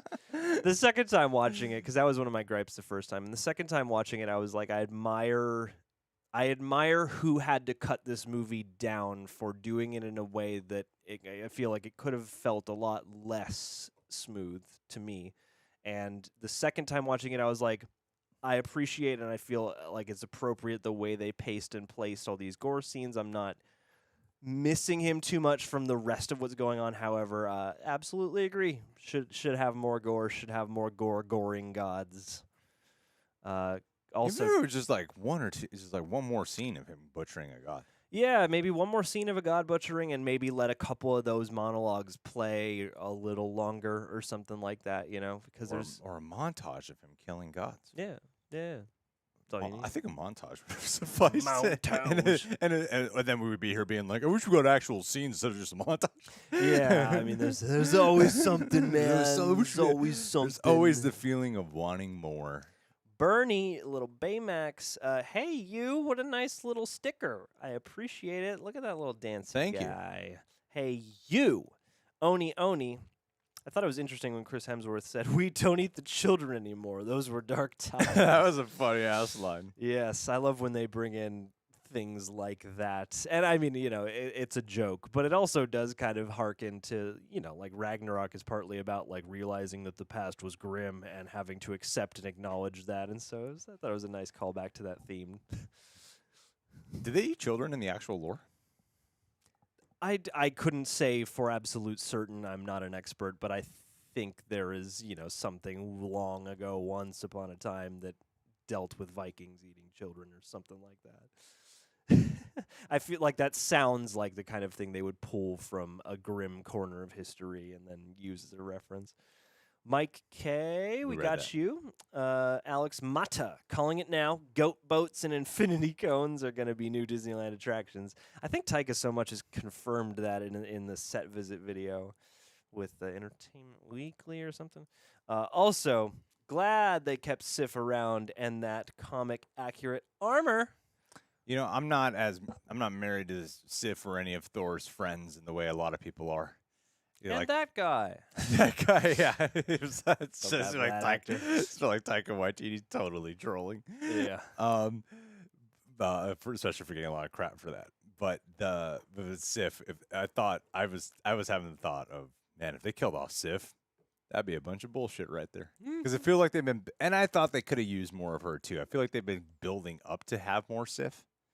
Does she show up in S.H.I.E.L.D.? Does she show up in Agents of S.H.I.E.L.D.? Once. But yeah. then, I mean, they had Jamie Alexander come back for that sequence in Loki, and then, you know, they were saying how she's going to come back in here, and I thought they would kind of utilize her a little bit more, and I was excited for Taika Waititi to have an interpretation or a take on her, and I was, not that I was like, this was my thing I'm looking forward to most. I did expect a little bit more from her too. That's fair. Justice for Sif, people. Justice for Jamie Alexander. I do want a little bit more Jamie Alexander. She's great. Bow. God dumpling, says David Lyman. Agreed. It's funny. For as much as people begrudge the humor, that is among the silliest things in the movie, and I appreciate that everyone seems to love it. It's just too adorable. It's too adorable, and I love that they animated it like almost like a stop motion Pixar character. I mean, you know, there's the Bow short, but yeah. Noah Sundstrom, that's a nice I definitely should have Nordic brought some name. nuts today. I don't know how John Campea does these for like 8 hours. He's a machine. That I get man. hungry like an hour in every time. Noah Sundstrom, what did you think of Axel? I want to see more of him. I liked Axel a lot. I thought he had a really nice, I don't know, I liked that performer, and I thought he had a really nice back and forth with Thor. Yeah, I mean, I think they fleshed him out, and there was something that kind of crept up on me a little bit later on in the film when he does say, "I'm glad I got to meet my hero." That seemed very genuine, seems sincere. Like I believe that moment in the story when he's referring that to Thor specifically. So when that happened, but earlier on in the film, it seems like he doesn't really care or like Thor that much. Yeah. And I thought I don't quite know even know how to place it in terms of like when did this shift occur with the Axel, or was this always part of the character? It's just he was kind of disappointed in the way Thor was behaving, because you forget that because Thor had no idea who Axel was because he's been gone while Valkyrie's been running Asgard. And I do. That's something else in the movie that I was kind of craving, was to see Thor experiencing Asgard again, and this new version of Asgard, because he's been gone for a while now, while King Valkyrie's been building up new Asgard. And I do wish we had some of those moments of him being acquainted with the people, especially knowing how things left off with him. But we didn't even get that. Yeah, that's true.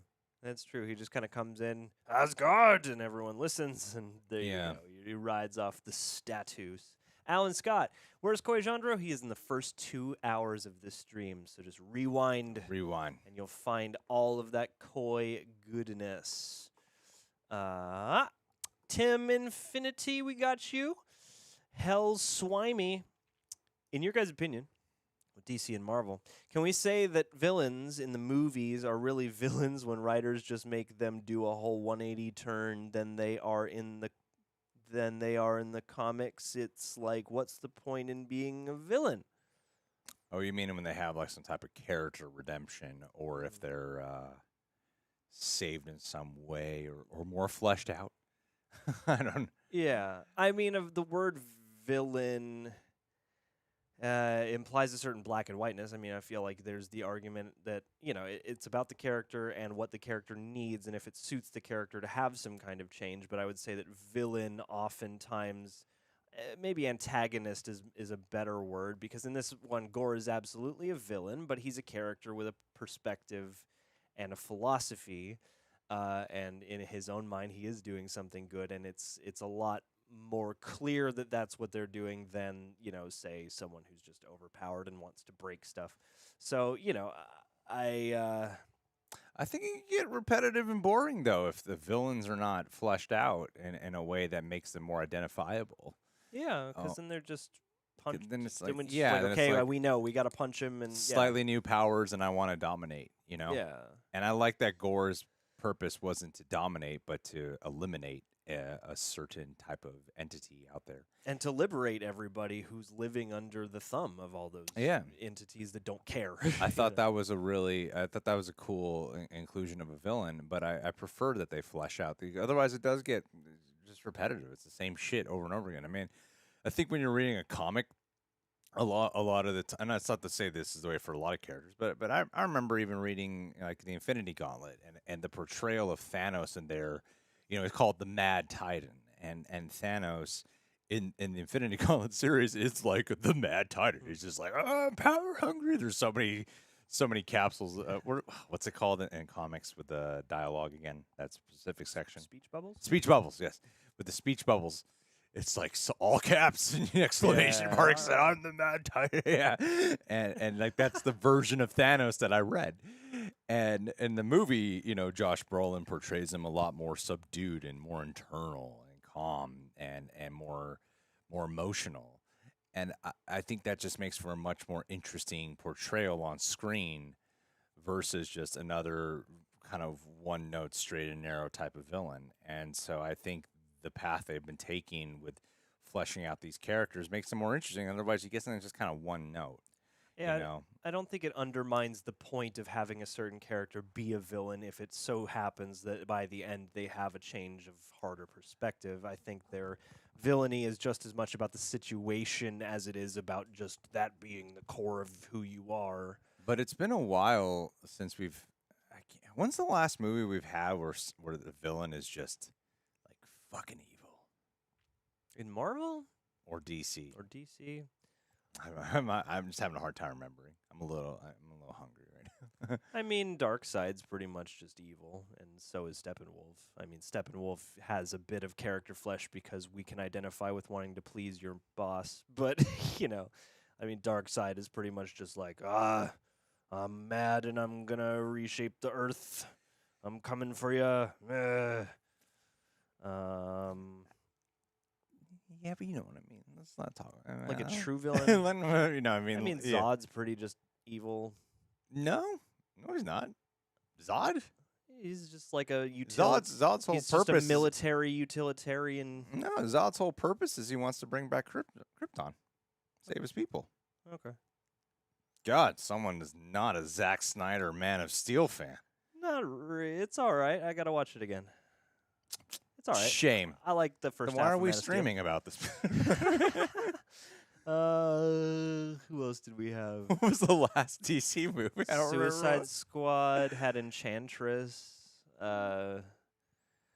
who is just a wiggly evil. And no one likes them. Yeah, and then, but that's my point. Is like I kind of who's like the last great? Just this villain's just fucking evil. I guess with Zod, it's more about the demeanor to me, because he just has like a one kind of. Don't delivery. defend it. Don't defend your criticism. Yeah, just evil. That actually stuck. I mean, it's like that's why I think Heath Ledger's Joker is great because he is so fascinating, and there's nothing about him that represents good. He just wants to bring about anarchy. You know, I think that's why he's so like that is like such. That's a great evil character. Like he's evil and maniacal. And I love it because it's like there's nothing good about this guy. But they make him compelling. They make that interesting because it's complex and it's hard to get a direct understanding of motive. Yeah, versus no, you're just an angry guy. Yeah, with big power. You know, but that's a good question.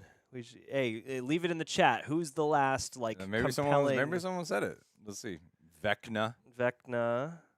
You get Vecna, but Vecna is pretty evil. Green Goblin, actually, it's funny. Bringing back Willem Dafoe as Green Goblin, yeah. It's a pretty solid pick. But even he's got two sides and a sympathy, you know? But Goblin is... Goblin is just There's evil. Norman Osborn and there's Green Goblin. But you don't get them separate.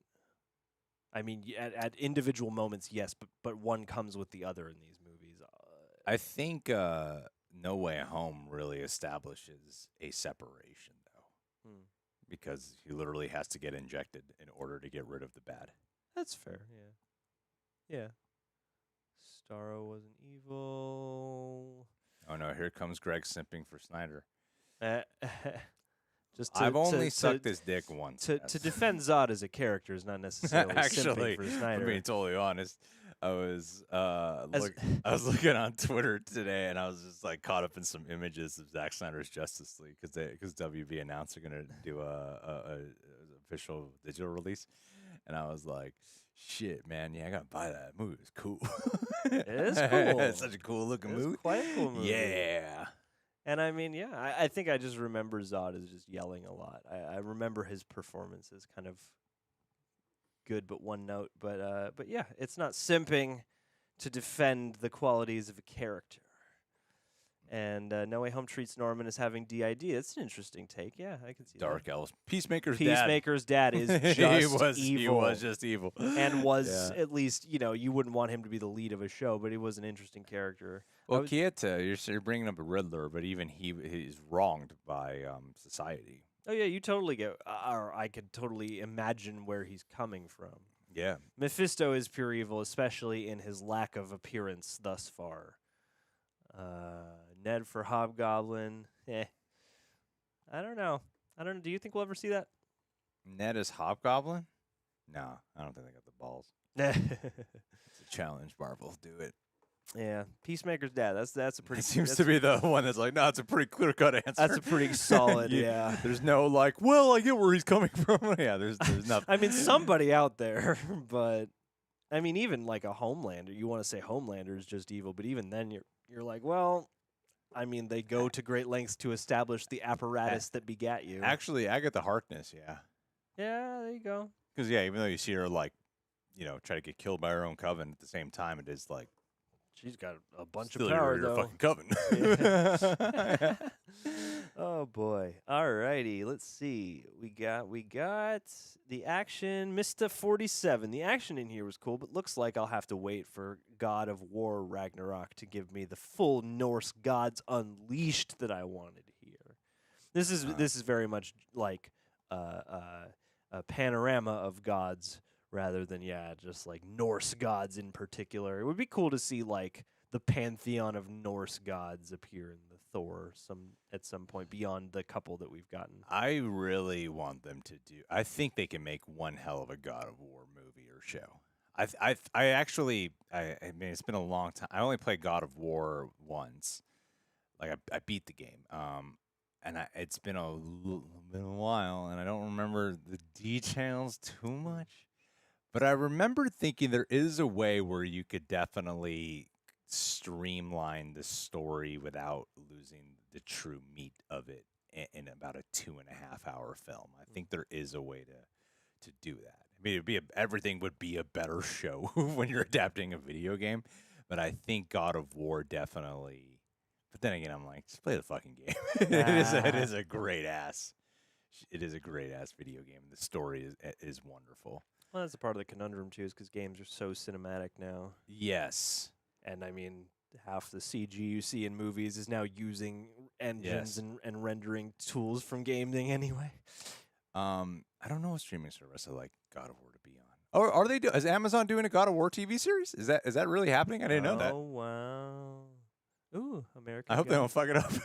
Damn it. God, it's like it's that all these Game of Thrones spin-offs. The worry is Amazon I get excited, then I'm like, it's back to please don't fuck it up. Well, yeah, and Amazon's got Lord of the Rings too, which is another one where I'm like, oh God, please have the scripts to justify this, because it's funny. People were excited for it, but I feel like now no one's that excited for Lord of the Rings. Oh, they're looking to be doing it. Okay, all right, they're looking to be doing it. Got it.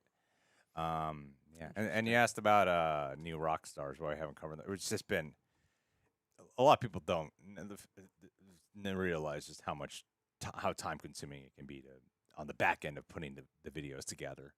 And so yeah, it's been like really busy and trying not to burn out. Basically, is the thing to be kind of cautious about from time to time.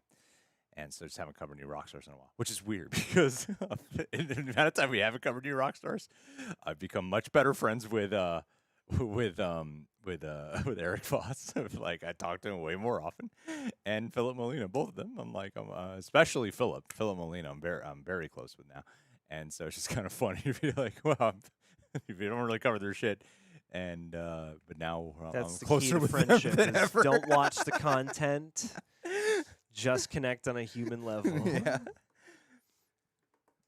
Halo, I hear terrible things about, and poor I've Halo. heard that's a real disappointing show. Poor And Halo. I didn't even watch it. I saw the trailer for it. I'm not even like a big Halo. I haven't played the storyline. That's why I never even bothered with the trailers. But yeah, what we're trying to do is we're trying to do. I was trying to get more movie reactions going. If anything that's been implemented a little bit more this year, the movie reaction stuff has been the most fun because I've noticed that actually weirdly allows for more variety because those tend to grow and do well, and beyond that, it allows us to, especially to check out more things that we just haven't seen yet. Like covering Forrest Gump was awesome. Like to me, that was like so cool. Or Everything Everywhere All at Once. These aren't like comic book based movies or some big franchise. So to be able to cover them, I was like, this is really fun. Or something as simple as like Chip and Dale Rescue Rangers. Things that we normally just want to do a review on, but to be able to do a reaction for it, then followed by an instant spoiler review, where we talk for like way too long. It's great. So yeah, Shawshank Redemption is next. I still got to see Shawshank Redemption.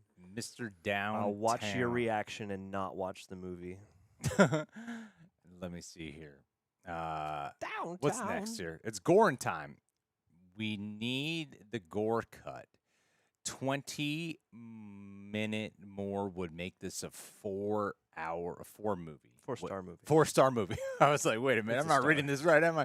It was good to see Thor gain someone after losing so many. P.S. What was the purpose of having Bast as an Easter egg? Bast the Panther God. I think that is part of simply to be the Easter egg. Yeah.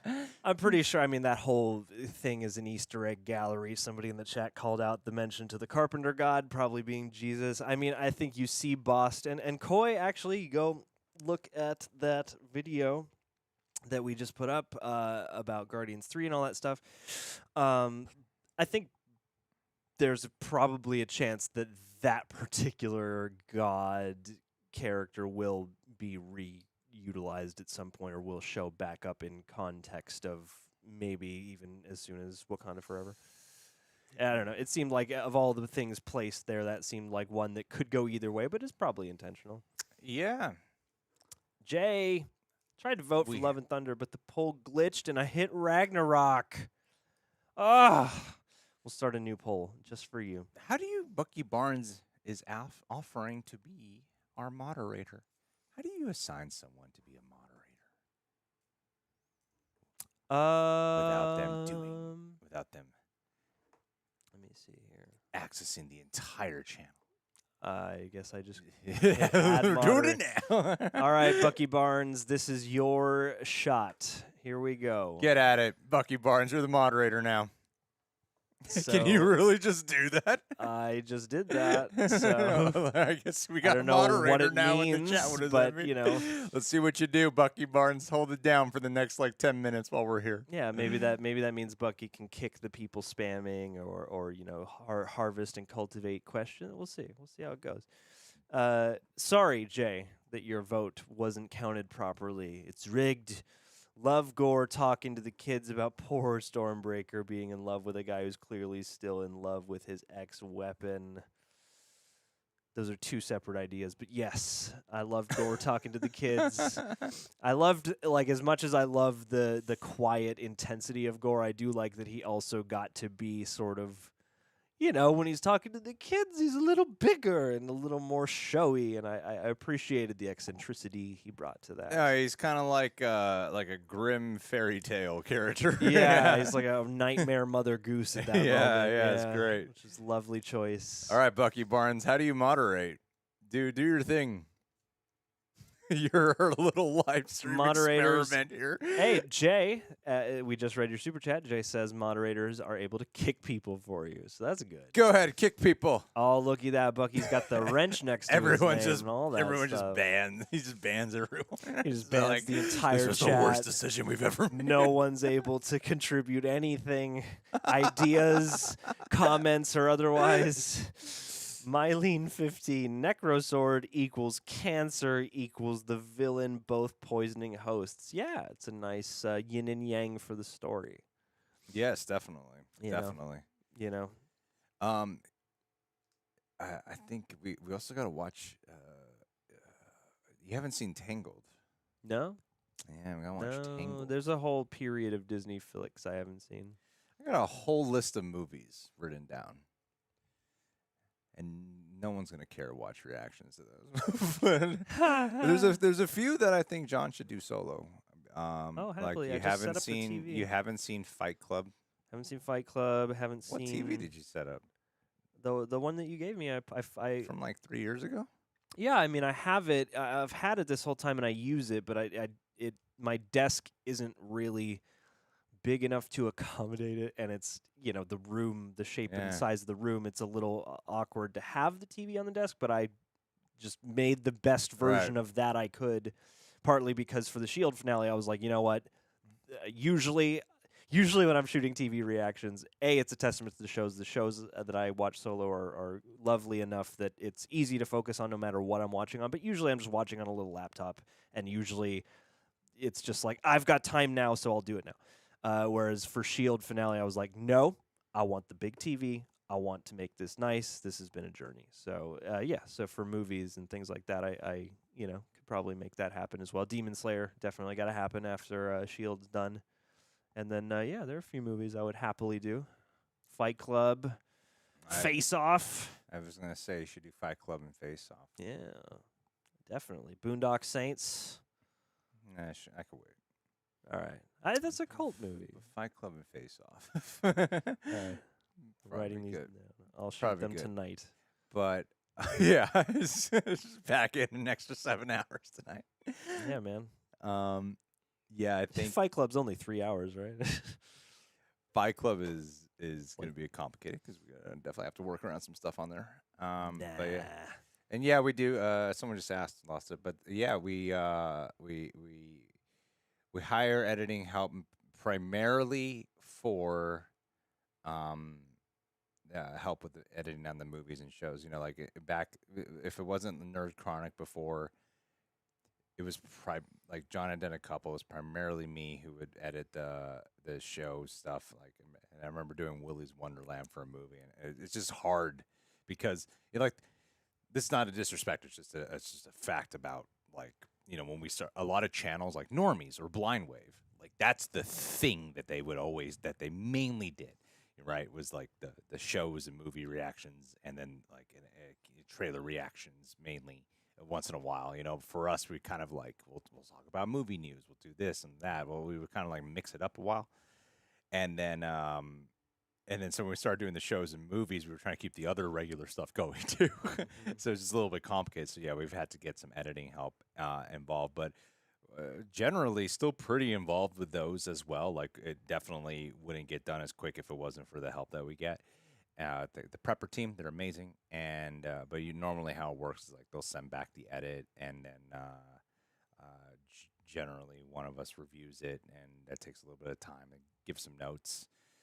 And sometimes have to send over inserts. Like for the Coy videos, if it, like a couple of them I've edited myself, like from beginning to end, but sometimes we'll hand it to them to do the first cut. And then usually it's like laying down a bunch of markers, and then all those inserts you see grabbed by us. So it's usually like a few. One of those Coy videos, the Comic Corner, is like they actually take quite a bit of time to put together. They take a few hours, and it's usually a few people working on those.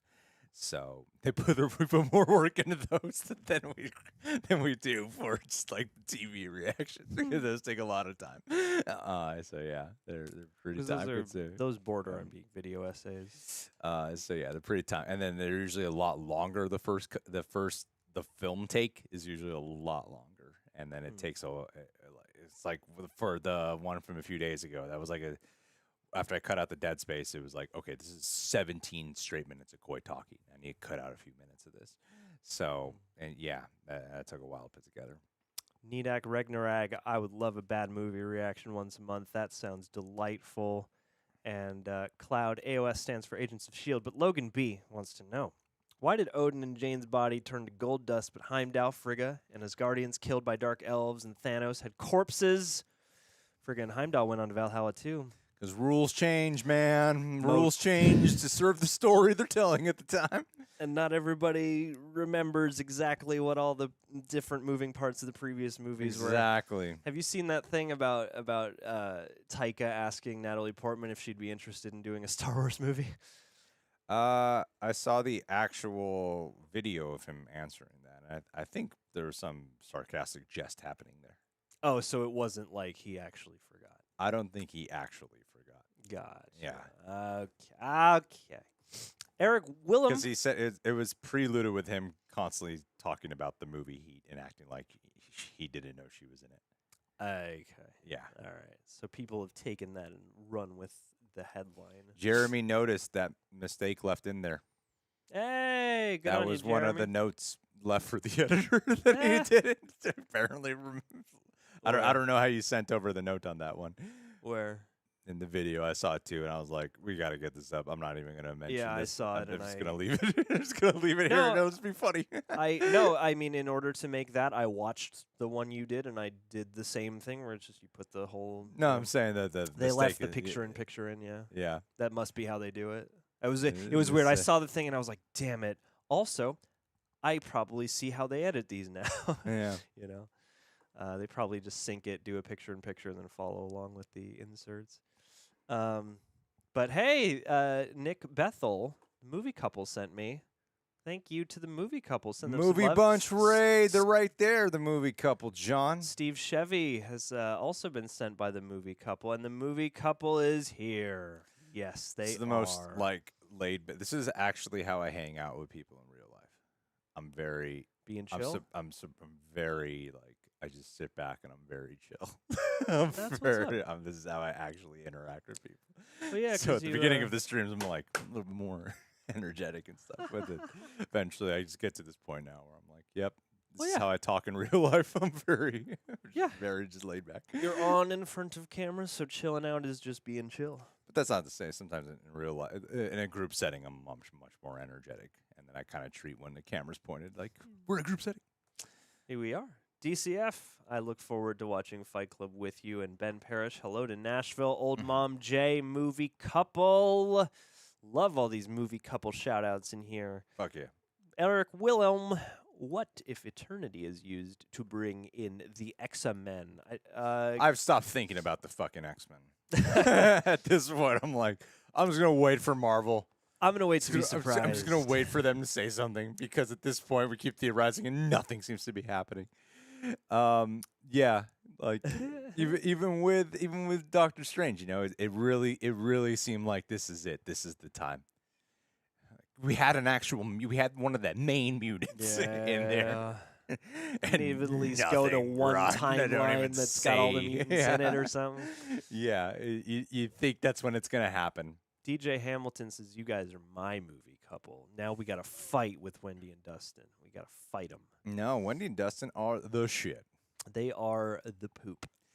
Wendy in a good way. is I love Wendy so much. Yeah, fuck Dustin. Dustin is just Wendy's friend to me. Dustin is Wendy's John. Wendy is so at the premiere for Bob's Burger.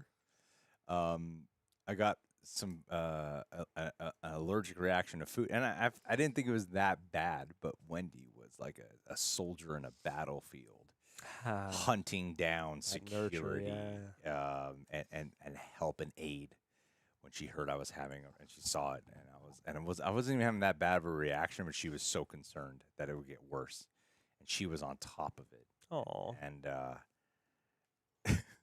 John and Dan Seibert were with me, and they were like, "You all right? Yeah, it'll be fun." But then Wendy, the second she saw, was like, "I'm gonna go, I'm gonna charge out there." she found the two nicest on-hand medics to help you shit out. got handled. They were prepped. That was one time where it was like, yeah, good on the Disney's 20th century people. Yeah. Logan B, is this how the podcasts are? We don't have just an exclusive audio podcast right now. So a lot of the podcasts, which if you guys would be so kind as to follow The Real Rejects anywhere you get your podcasts, we have audio iterations of the TV recaps and reviews, Coy Corners, any particular news items and things like that. They're probably like close to 100 podcasts up now. I've been culling some of the backlog that'll make, good episodes like Rankin the Batman. So you can keep an eye out for things like that. We might at some point have like a podcast, but for right now it's if like you're in the car and you want to hear, the breakdown of Stranger Things or something like that, like that's a good place to catch up with those things. Let's should Mylene. probably wrap up this stream pretty soon. All right. Mylene 15. Also, Necrosword equals hate. It's about triumph of love over hate and death. Grief is love persevering vibes. Well, I'm really like, on Necrosword equals hate. It's about the triumph of love over hate. Yeah. Mm-hmm. No, exactly. That's what I said in my non-spoiler review. Yeah. Was like that's a theme that I'm just so in love. Like literally the reality shows that I've randomly been watching. I don't really watch reality shows, but I've been getting into it lately. Are things that are so love focus based, and I'm not talking like just fucking stupid shitty drama. Like I'm not one to watch like Too Hot to Handle or something like that. Yeah. Temptation Island. The reality show I've really been enjoying is Love on the Spectrum. That's a very insightful series, and I would give that a shot. By the way, guys, it's very informative. Seems touching. They did miss a chance to give for gold hair. All right, next up here, Greg Alba. Here he is. This motherfucker. I am a multiverse Greg from Earth 617. Oh, no. I'm honored, whoever you are, that you're doing this. I feel so touched. And now every time you got to come in with a different profile pic and be from a different Earth. Yeah. Earth 619, Earth whatever. I whatever. really appreciate this. That it's actually quite flattering. Thank you. Povenmire. It was a Batman Begins quote. I've lost the context for what you're referring to. I'm going to scroll back really quick and just see if there's a Povenmire that we could maybe refer back to. But, yeah. There. Oh, goody. The means to fight injustice. Is that it? That's a Batman Begins quote? Yes. I don't remember that in Batman Begins, to be honest. So Christian Bale should have said one of his lines from Batman Begins. Is that what you're saying? Yes, I get the joke now. Thank you, yes, the Povenmire. comedy has landed now. These were the jokes I was hoping for in the first half of Love and Thunder. Comedy explained. James Goins or Gwans. Damn, this autofocus is kind of like going in and out. Yeah, it's freaking out. I enjoyed the movie a lot, but I had a, quote, hard time with the God Killer's motivations flipping and him dying seeming rushed. I could see why. Both times it's worked for me, and the first time I was more skeptical, but I could understand if you don't, especially the urge to have it go for a little longer and be a little more fluid and flesh. Actually, I have a question. Yes? How did Thor know about Gorr's daughter?